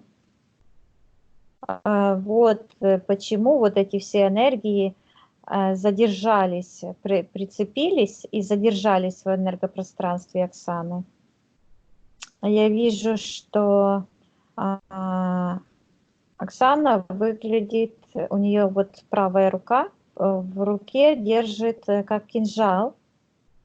Ключка идет к сердечной чакре и черная метка, то есть идет блокировка всех основных чакр, идет от лба, черная такая метка, с которой как капает черная кровь. Вот, идет вот к руке, в руке кинжал, от руки идет в сердечную чакру, потом это все идет темно, все сплошное, то есть блокировка полностью идет всех чакр, и это все тянется в открытый портал колдовства и магии. Спроси Оксану, видит она это? Да, она видит. Осознает?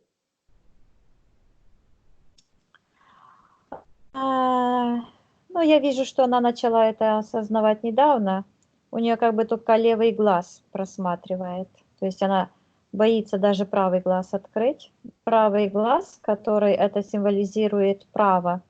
То есть она боится даже признать, что она сделала ошибку.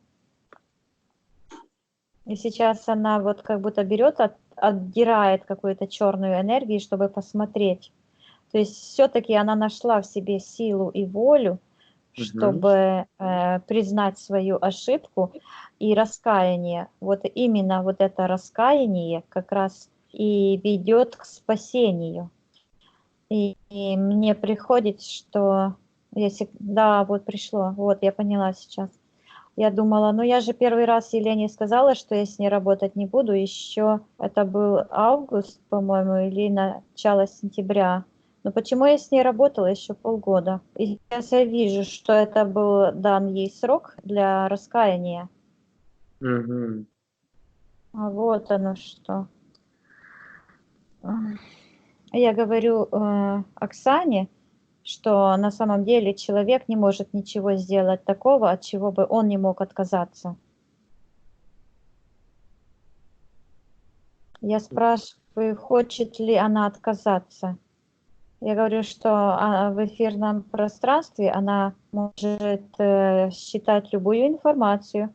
Пусть она посмотрит, где по отношению к ней находится ее великий учитель, который называет себя вот это Алена Полынь. Как она выглядит? Может ли человек, который находится вот там, в том портале, который весь в черном болоте, это не болото, это как смола, она настолько черная, что она, такое впечатление, что она так булькает там вот это все. Ну, так кого послушала? Момент истины. Она отпрянула, буквально отпрыгнула от этой картины. Я говорю, ну так а что? Может пойти просто расторгнуть этот контракт? Я Хочет она хочу...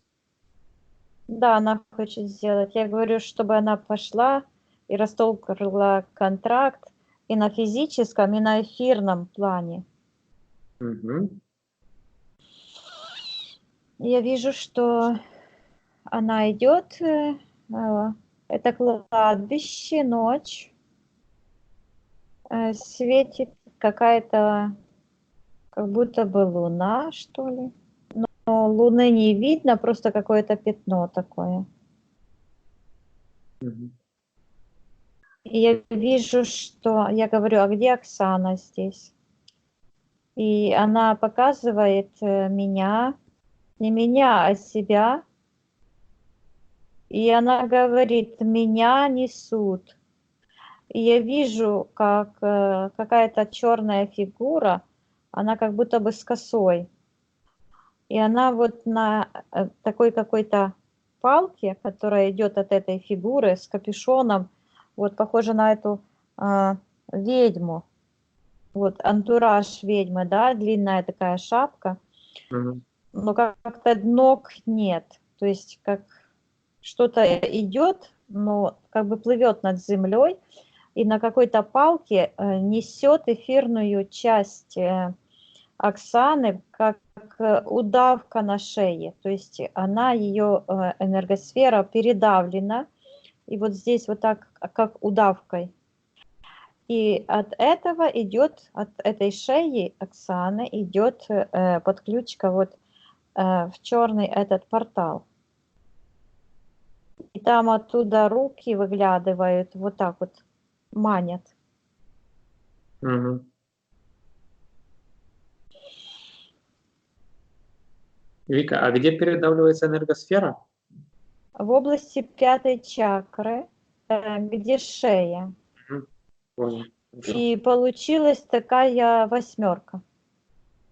Это Мгм. так выглядел момент посвящения, или как это называется у них. Понятно. Хорошо. Хочет Оксана расторгнуть этот контракт? Она говорит, да, конечно. Я говорю, что она может зайти в тот момент, когда она согласилась на принятие этого посвящения и Мгм. расторгнуть этот контракт.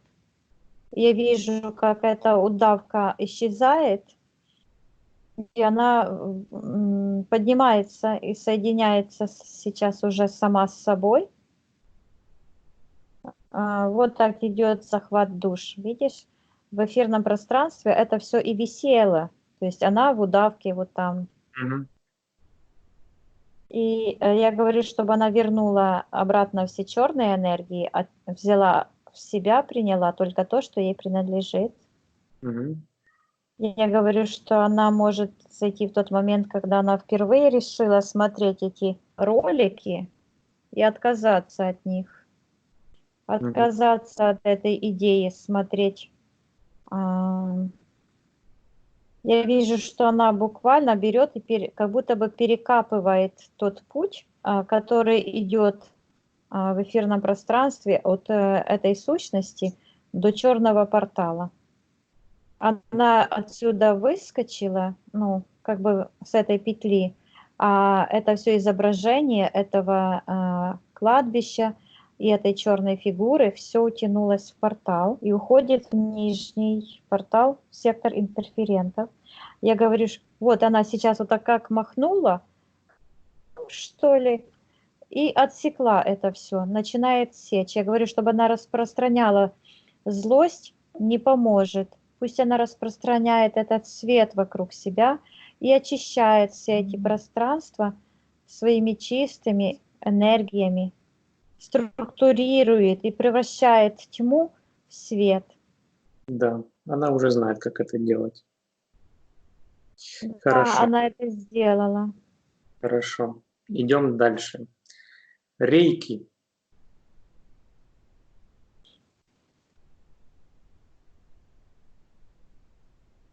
Есть ли что-нибудь вот это?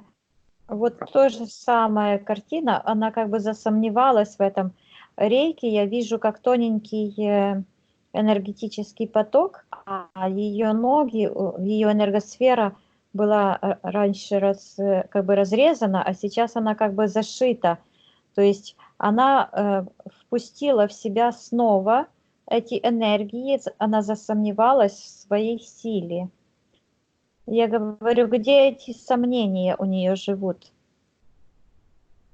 Потому что с чем они связаны? Я говорю, чтобы она забрала все эти блоки энергетические, которые привлекают в ее пространство, возвращаться этим энергиям, этим программам. Мгм. И я вижу, что она вынула тот камень снова, то есть который вот эту порчу, это на самоуничтожение рода. Я говорю, разве она не убрала эту программу и не заменила на процветание своей жизни, на процветание рода? Она говорит, заменила. Я говорю, чтобы она сейчас в соответствии с своей новой программой на любовь, на программу на процветание своей жизни, своего рода, отказалась от всех тех энергий, программ, подключек, которые были у нее до этого. Мгм. Я говорю, что она дополнительно снова может расторгнуть контракт с Рейки и отправить ее туда обратно, откуда оно пришло. Мгм. Я говорю, вместе с теми энергиями, на которые эти рейки притянулись. Я говорю, чтобы она структурировала все свое пространство. Получается у нее это сделать? А вот не получается. Я Почему? спрашиваю, почему. Там сидит какой-то блок. Сейчас она вот так закрылась, как будто вот черным чем-то закрылась покрывалом и плачет. Я говорю, что в ее жизни нет ничего позорного, в ее жизни нет ничего такого, чего бы она не смогла пережить, переиначить, отказаться. Я говорю, с чем это связано? Я говорю, где истоки этого блока? Что тебе мешает? Она говорит, раскрыться как женщина. Я говорю, покажи, что случилось? Возможно, в твоих прошлых жизнях, что случилось? Почему ты закрылась? Я говорю, покажи. Хочет она показать? Да, она хочет показать. Хорошо. Она, мне она показывает событие, интимная близость между женщиной и мужчиной. И в момент близости он ее бьет. Он ее бьет по щекам. Он правой рукой держит ее за правую руку, а левой рукой он ее бьет.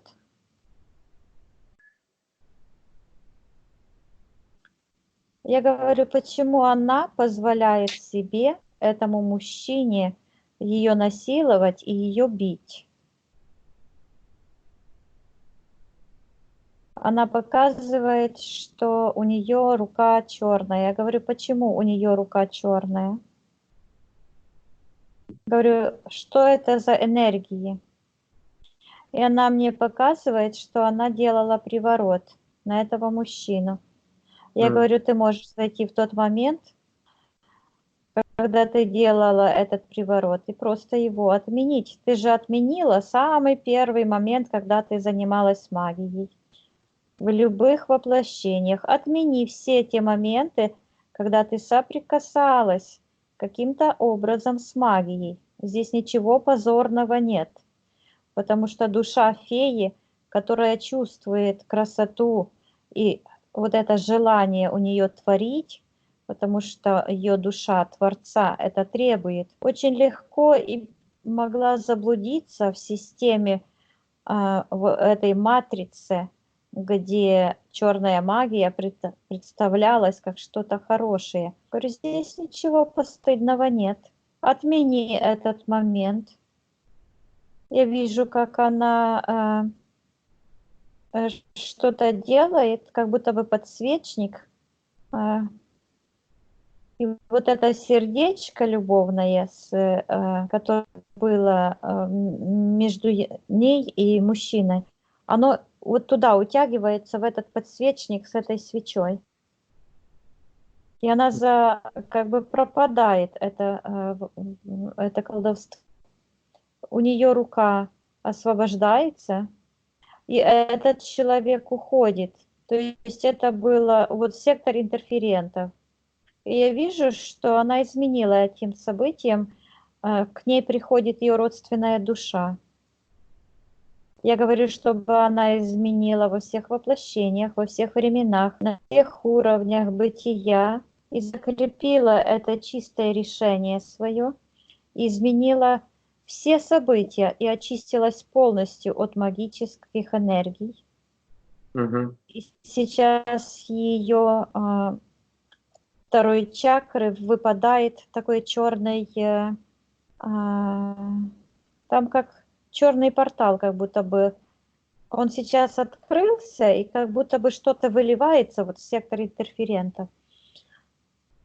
Я говорю, чтобы она по системе этой подключки, чтобы она выталкивала свои цветущие фрактальные энергии, наполняла все пространство внутреннее и внешнее, и очищала все свое пространство от этих энергий негативных и превращала все негативные энергии в позитивные, в энергии сладости, счастья, удовольствия от близости с любимым мужчиной, чтобы она пробудила в себе эти женственные энергии, наполнила всю свою энергосферу, восстановила целостность всех своих энергоструктур, вернула чистоту каждой своей энергетической чакре.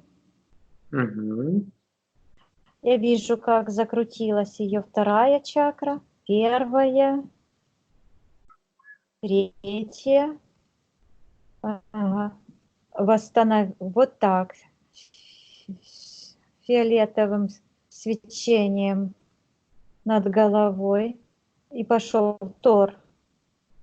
Говорю, вот так нужно. Видишь, волшебные силы, как нужно применять. Угу. Отлично. Так, Вика, сейчас коротенький вопрос, просто да или нет, связанный с этим. Кристер– это ее родственная душа? Да или нет? Я слышу, да. Все, отлично. Хорошо, идем дальше. Так, Ну, если подробно, то в нем тоже присутствуют энергии, у него есть интерференты, но он к ней пришел от первоисточника. угу. Хорошо, отлично. Также Оксана хочет освободить всех подключенных через нее к эгрегору Рейки. Ну, на самом деле, когда она отменила контракт, она это изменила во всех своих плоскостях, все события. То есть она забрала свою ответственность. Остается в этих, ответственность только самих людей. Потому что не нужно на себя брать больше, чем нужно. Хорошо. Каждый все-таки решил прийти по своему желанию тоже. Идем дальше. Подруги Оксаны, Светлана, Надежда и Элеонора. Они целительницы. Оксана пользовалась их услугами. Есть что-нибудь от этих подруг? Ну, я вижу, что одна из этих подруг, вот эта, которая первая прозвучала, Светлана? она, да, более тяжелая у нее энергия, но и они все у нее привязаны к ее третьей чакре, то есть они все, это означает, что они каким-то образом негативно влияют на ее генокод ее рода. То есть, когда человек обращается за помощью к целителям, это означает, что он перекрывает свои внутренние резервы. И она машет головой, говорит, что она это уже знает. Потому что нужно сделать? Вот Оксана раскрыла свой потенциал, достала из недр своей памяти эту чистую энергию, наполнила свою энергосферу этими чистыми энергиями, фрактальными. И только так можно, то есть это как ген. Вот этот генетический код этой энергии, он каким образом работает? Вот точно так же, как работает ген в теле человека. Он как будто бы ходит и себя показывает. Вот я такой, это идеал. Это идеал. И все должны как бы скопировать это и проверить, все ли у них хорошо. Постоянная идет такая проверка.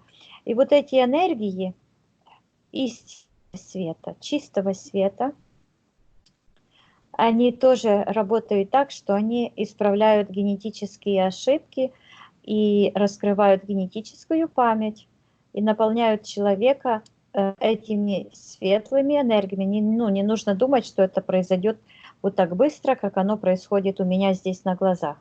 То есть это процесс очищения, это процесс проработки каких-то дополнительных, более глубоко спрятанных блоков, психологических блоков.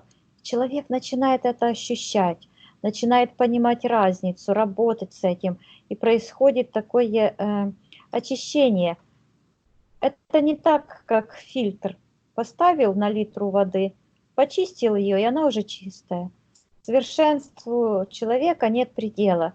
И он с каждым днем, с каждым разом будет доставать из себя что-то ненужное, прорабатывать, выбрасывать, наполняться нужными программами, нужными энергиями.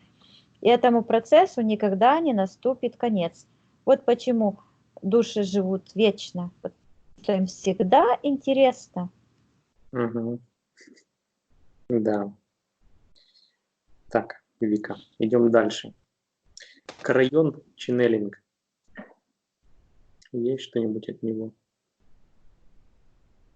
Ну, я вижу, что это были энергии, то есть подключек как таковых нет, но были энергии, которые, ну, я так вижу, что Оксана слишком впечатлительна, да? Мгм. Ко всему нужно относиться как бы с критическим подходом, и тогда вот этого, ну, это же невозможно, понимаете, ну, прошелся человек по луже, ну, брызги там этого болота на одежде, но это же не смертельно, это нужно пойти, водичку, помыть обувь, постирать одежду, и все, осознала, почитала что-то, ага, почувствовала нехорошие энергии, ничего страшного в этом нет. О, нет, мне это не подходит. Все, в этот момент включается внутренний критик, закрывается подсознание. Первый вот это критический подход ко всей информации автоматически включает внутреннего критика и препятствует проникновению чужеродных программ и энергий в подсознание. Сейчас я вижу, что воздействие было, но не все же зло в книгах Крайона. Тоже такое, это же неправду сказать, да? Мгм. То есть она может разделить эти воздействия, взять все, что там полезного есть, истинного, а всю ложь отправить туда, откуда она пришла. Да, Мгм. и оно уходит вот, через сектор колдовства, потому что все-таки там идут воздействия от низких этих вибраций, с этих порталов нижних. Он же напрямую там общается с этими своими интерферентами, они же ему там рассказывают все. Отсечь, выбросить, пусть приказать, пусть забирает это все воздействие себе и уходит. Мгм. Вот. Хорошо. Хорошо. Идем дальше. Трансцендентальная медитация. Курс.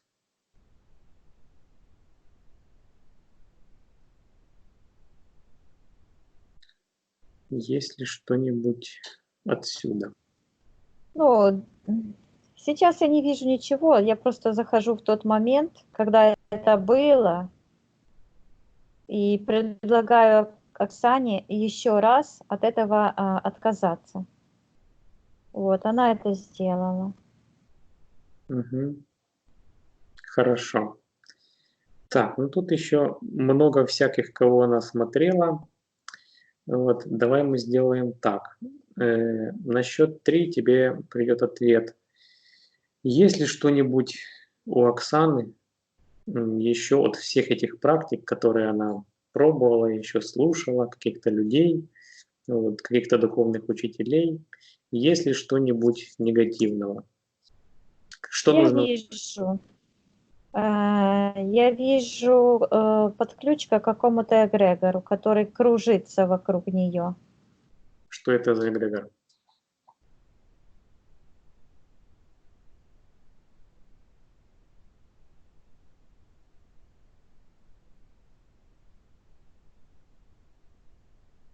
Я вижу, что это какие-то лекции, что ли, какой-то мужчина в черном костюме стоит и вещает. Ну, Оксана, там, где есть учитель, там нет истины. Каждый человек сам себе учитель, потому что его душа на самом деле знает абсолютно все. Вот. И Оксана сейчас убедилась. Она пошла, она увидела себя, когда она была там феечка на планете. Она вспомнила это, то есть кто больше знает, этот обреченный учитель, весь запутанный в черных энергиях своих интерферентов, или ее чистая душа. Я вижу, как она этот эгрегор вынимает с сердечной чакры. Я говорю, она расторгает контракт. Я говорю, что она может расторгнуть контракты со всеми теми учениями, ее подсознание знает, которые на нее негативно повлияли. Угу. На счет 3 она это все сделает. 1, 2, 3. Да, она это все сделала. Я вижу, что вот эти энергии, ну, их, ну, чуть-чуть там какая-то энергия еще была, она отделилась от нее. Я говорю, что сейчас она может перетрансформировать эти низковибрационные энергии, пустить по этим подключкам эти свои уже новые энергии чистой Вселенной, эти фрактальные узоры, эти энергии, пусть они перетрансформируют все эти программы, подключки, энергии, пусть они идут туда, откуда они пришли, к своим источникам, и уничтожают это зло, и превращается зло в добро, потому что фрактальные эти энергии, они сами рождают себя, и они способны переработать и превратить все самое черное в самое светлое. Ну, так и происходит. Отлично. Так, идем дальше. Операция удаления жировика. Хирург Галина. После этой операции остался шрам, боли. Ну, да, я вижу, что, как называется, тяжелая рука у этой женщины. А почему у нее тяжелая рука? Почему так люди говорят? Потому что эта женщина подключена к темным мирам, и все, что она делает, то есть она сама того не подозревая, через нее идут воздействия негативные. Мгм.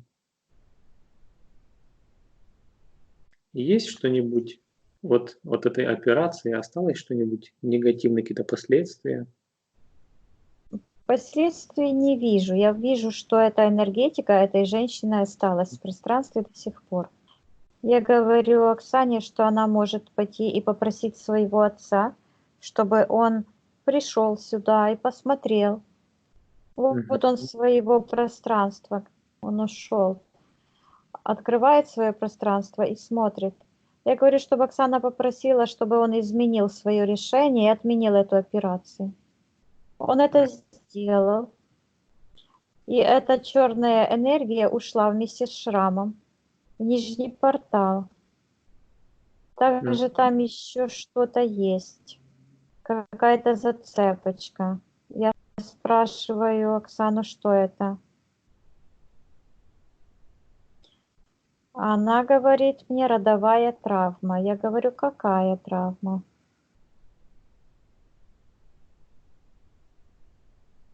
И она показывает, что это как бы страх.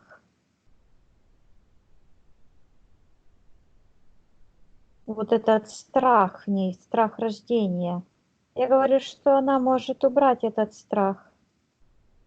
Пусть он уходит туда, откуда пришел. Пусть перетрансформирует эти энергии, этот блок. И уберет эти все воспоминания. Из всех воспоминаний и событий, когда ей было страшно, от самого первого момента, в любых воплощениях или вне воплощения, когда она чувствовала страх, пусть она перетрансформирует страх в любовь, в согласие,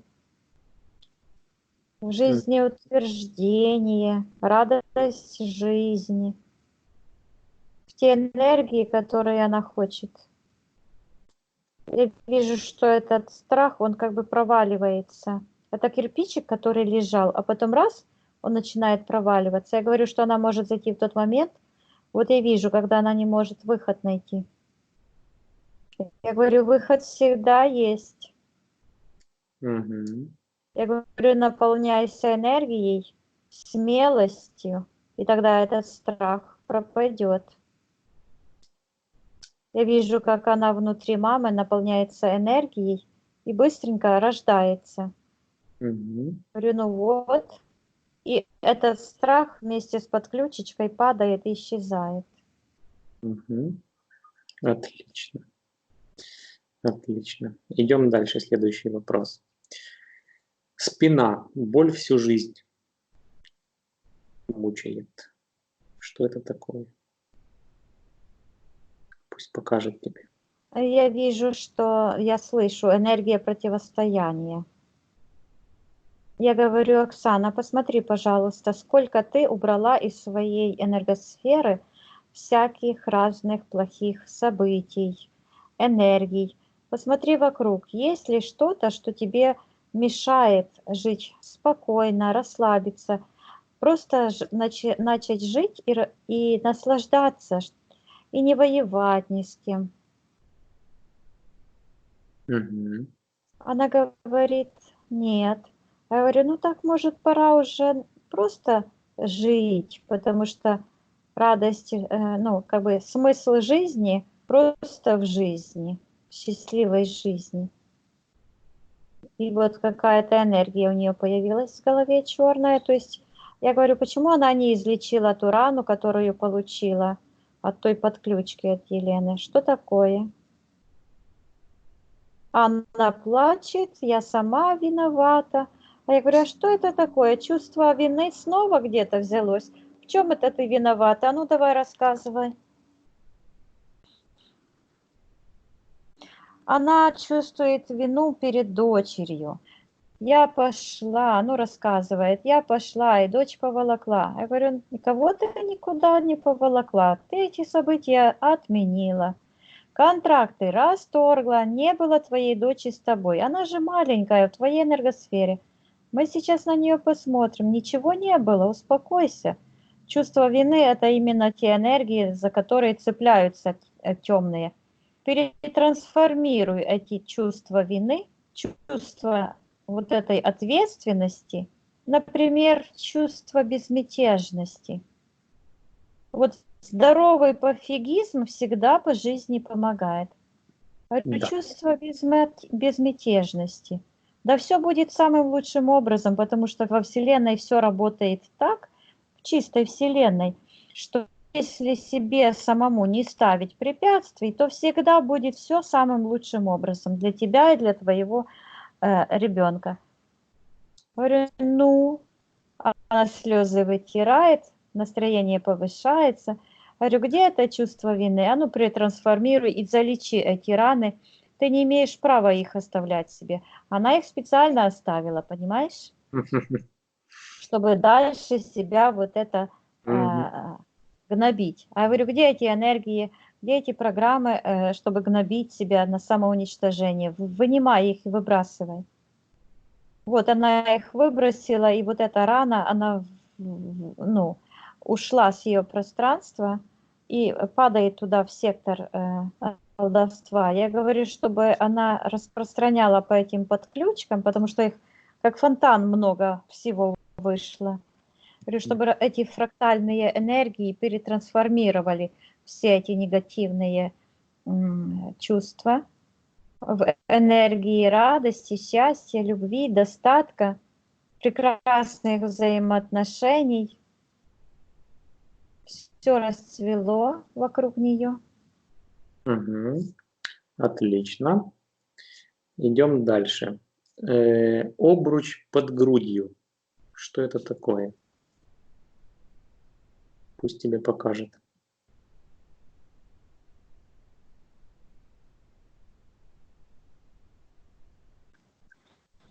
Она мне говорит, не могу дышать, не могу дышать. Я говорю, я его вижу. Ну, как бы он не просматривался, но я как будто бы захожу в тот момент, когда он у нее был. Мгм. Я говорю, что это за блок? Это какие-то программы, которые не дают ей как бы вздохнуть на полную грудь, самореализоваться. Я говорю, с чем это связано? Показывай. Она мне показывает какой-то момент, когда она сидит, как будто бы за гончарным таким станком. Мгм. Вот у нее такое впечатление, что какое-то изделие из глины. Она отворачивается от него, и она вот так вот отвернулась, и вот так его смяла. И этот гончарный круг кружится, это смятый кувшин превращается в такую груду глины. И движение такое вот идет, как бы расцентровалось, и оно такие движения острые идут, углы энергии.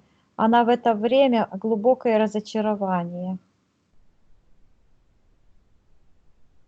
Я говорю, а знаешь такую поговорку, что не святые горшки лепят, что время и труд все перетрут, что никто не родился со всеми умениями, только нужно все научиться. Говорю, был ли смысл в этом стрессе, в этом огорчении? Говорю, как она себя чувствовала, чтобы она мне описала, прочувствовала. Ну, эти энергии вот на уровне чуть ли не смерти. Я говорю, что произошло в тот момент, когда она чувствовала смерть в себе? Смерть чего? Что она здесь похоронила? Она говорит свое творчество. Говорю, как оно повлияло на ее жизнь. И я вижу, что у нее как бы идет какое-то разделение между правой и левой рукой. Я говорю, что это значит? Она говорит, что она отсекла себя от творческой энергии. Ну вот. Ну, когда она отреклась от своего творческого, вот этого горшочка, от своего творчества, внутренне она отказалась от творчества вообще. То есть она как бы отсекла свою подсознательную творческую часть от рациональной части. Я говорю, это же должно время пройти, чтобы через руки произошел вот этот контакт с подсознанием. То есть это преждевременное решение было. Я говорю, если бы ты это не сделала, посмотри, если бы ты не отсекла. Она говорит, что она в 10 раз бы сейчас большего достигла. А потом говорит в 100 раз. Я говорю, ну вот, но это же твоя жизнь, и ты можешь все изменить. Я вижу, как она вздыхает на полную грудь, и вот это металлический этот ободок, он лопает. Он лопает и снимается с нее, и идут такие, как блоки, ниточки, именно к этому станочку с глиной. Я вижу, как этот обруч входит, оно как в сектор колдовства входит.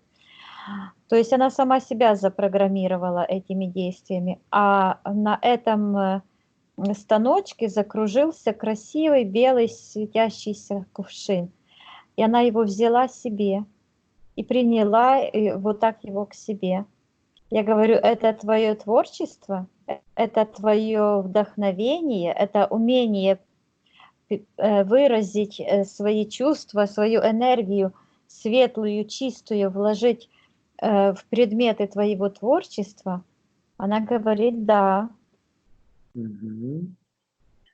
А сейчас все хорошо. Я говорю, чтобы она распространила свои вот эти энергии, которые впервые, не только впервые, но красиво описал Фибоначчи и вывел формулу этих энергий, которые наполняют все наше пространство и строят по принципу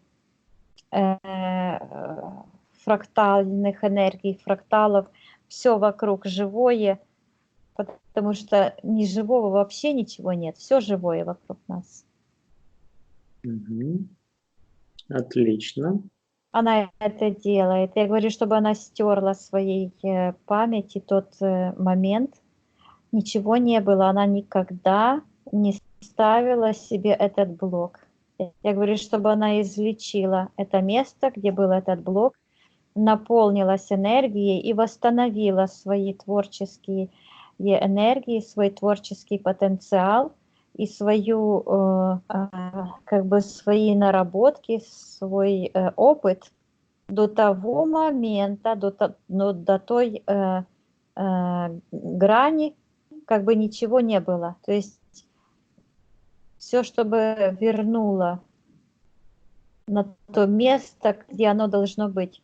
Блока не было, значит, она творчеством занималась, развивалась, и на сегодняшний день она находится на высоте творчества, потому что ее подсознание, ее рациональная часть и все ее пространство принадлежит ей.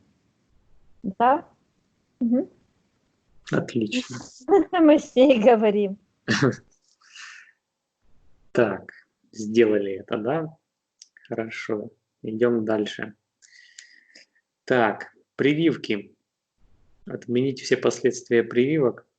И особенно последняя прививка привела к таким последствиям. Ну, это она так думает, что это прямо от прививок.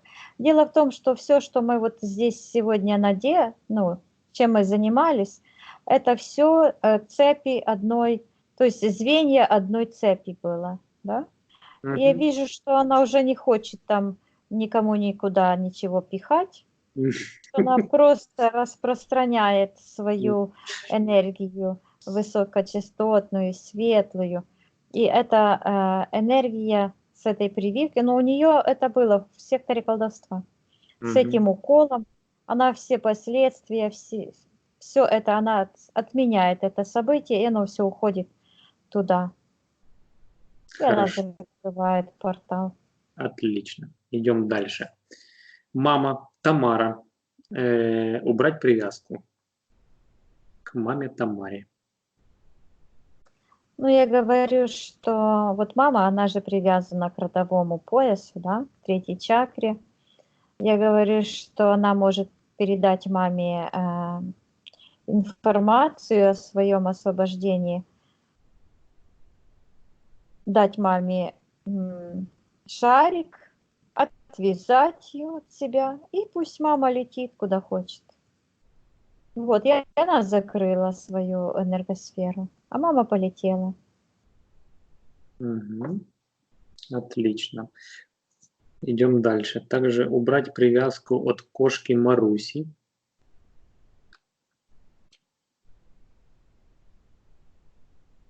Ну, кошка Маруся на самом деле находится в хорошем пространстве, а вот впечатлительная Оксана ее держит еще до сих пор в своей энергосфере. Я говорю, чтобы она поблагодарила эту кошечку, что она ее радовала в ее жизни, и отпустила эти энергии, отвязала их, пусть они уходят. Вот она отвязала, эта энергия кошечки полетела к ней, там, где она находится. И она лапкой так и взяла эту энергию себе. А энергосфера залечилась. Отлично. Хорошо. Идем дальше. Дочь Ксения. Отменить крещение дочки и все паломнические поездки.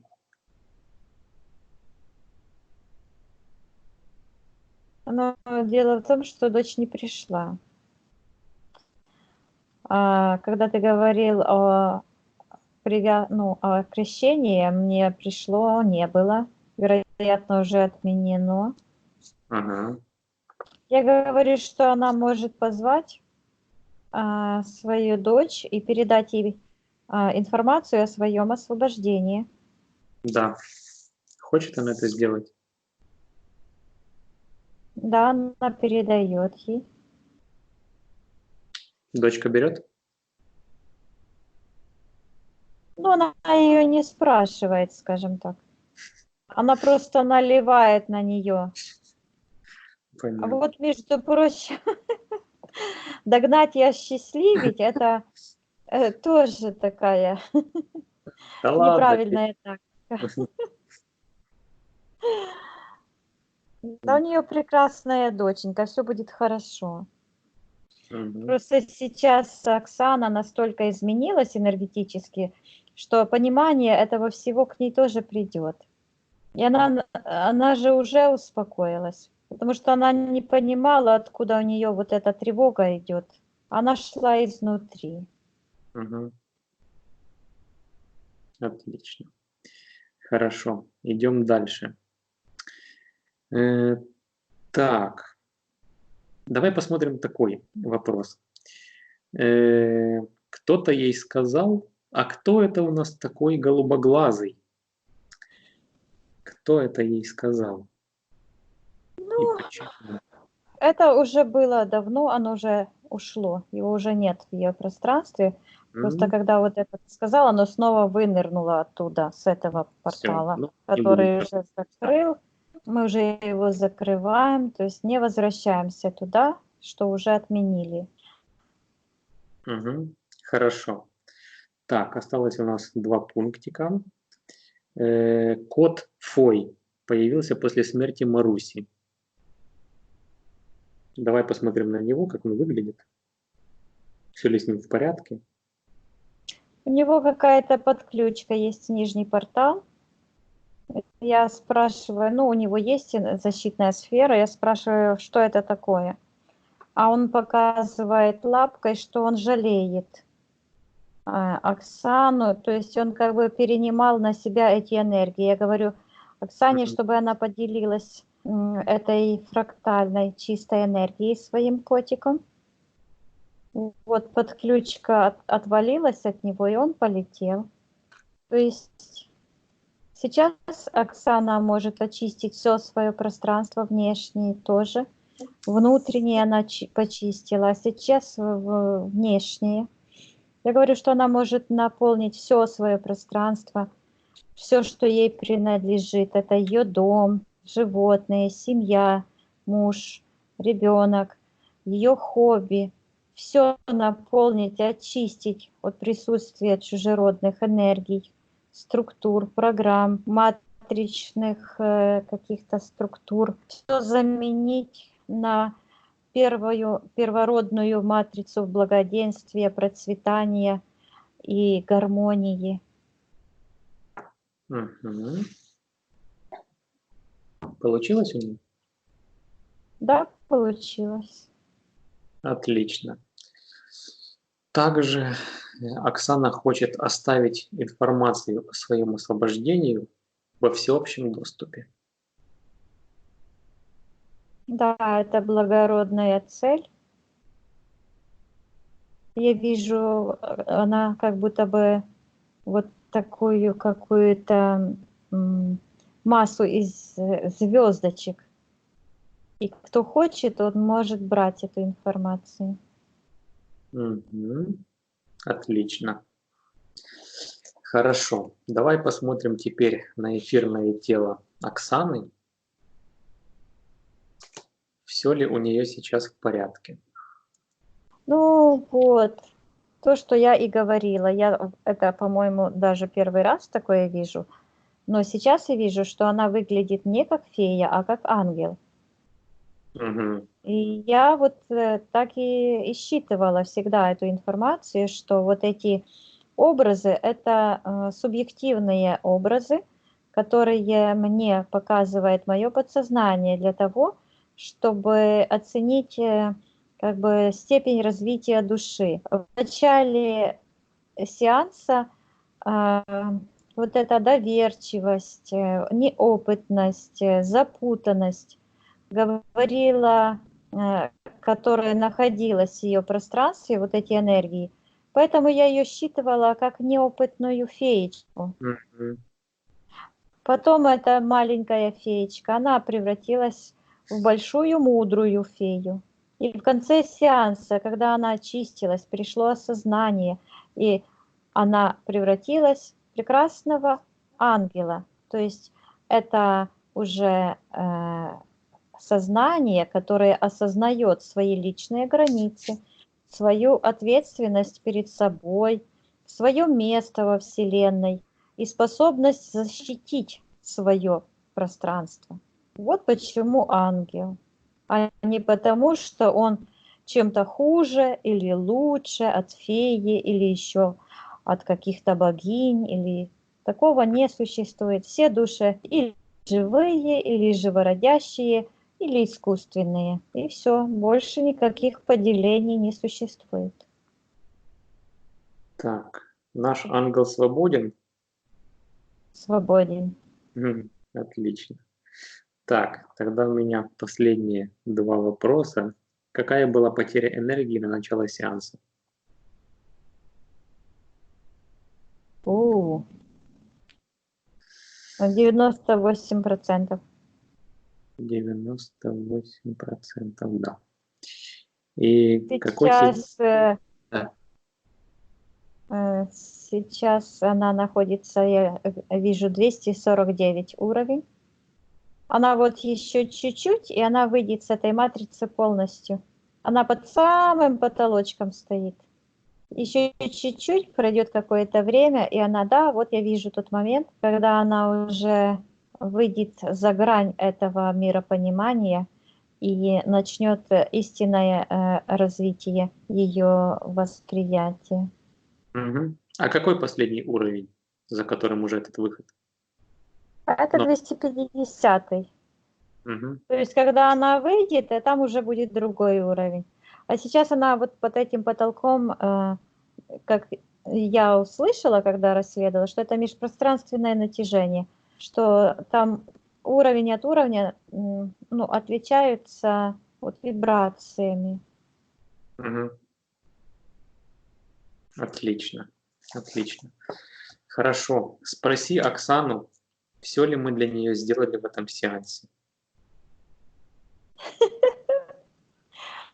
Она вышла на 250 уровень, как я говорю, уровень богов, где свет уже распространяется и уже прям уже за этим потолком. И она говорит, а сейчас все. Отлично. Мы можем завершить работу для нее? Да. Хорошо. Тогда давай будем с ней прощаться. Мгм. Мгм. Проверяй пространство вокруг себя, все ли чисто. Да, вокруг нас все чисто. Можем выходить, да? Да. Хорошо. Тогда сейчас я посчитаю от 1 до 3, и ты вернешься в настоящее, откуда я с тобой разговаривал.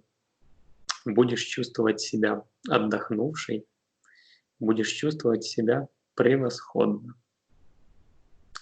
1,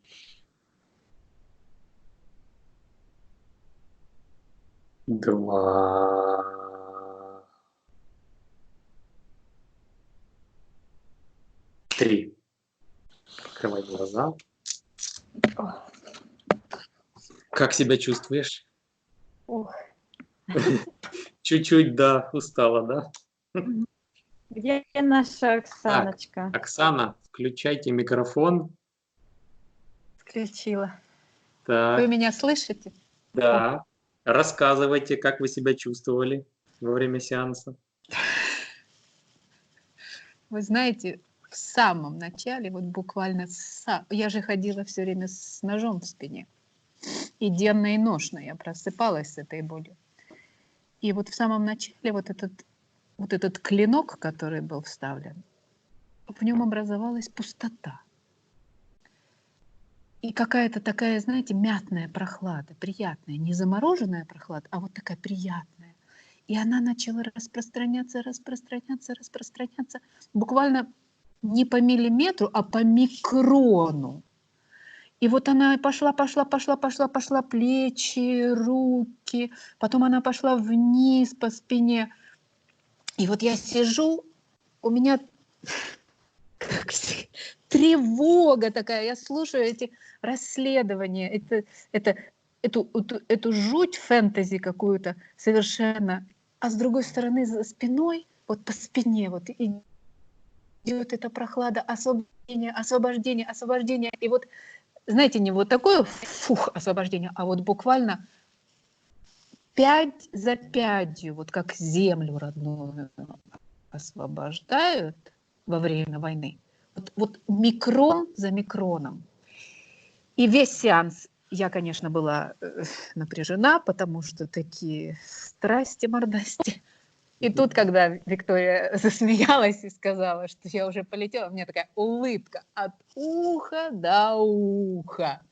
Такая, знаете, фух. И ведь правда какая, правда. Мама меня боялась рожать. Она боялась, вот извините за это самое, что она обкакается от того, что она раскроется. И из-за того, вот эта приключечка была, из-за того, что она меня сдерживала, у меня была микротравма, вот компрессия позвонков шейных. Фух. Ой, прямо аж дышать легче. Я все время сидела, я же в ателье, в гараже своем, оказывается, связь не очень хорошая. Я сидела при открытой двери, и вот вы знаете, мне тяжело было дышать свежим воздухом. Сейчас, помните, какой у меня дрожащий голос был, когда я это все читала? Было такое волнение, у меня было такое, перехватывало все, а сейчас вот, фух, все, свобода. Это сладкое слово «свобода». Отлично. Это только начало. Да. Но теперь я знаю, теперь у меня есть инструмент в руках.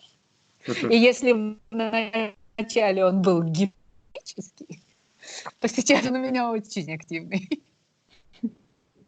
Да.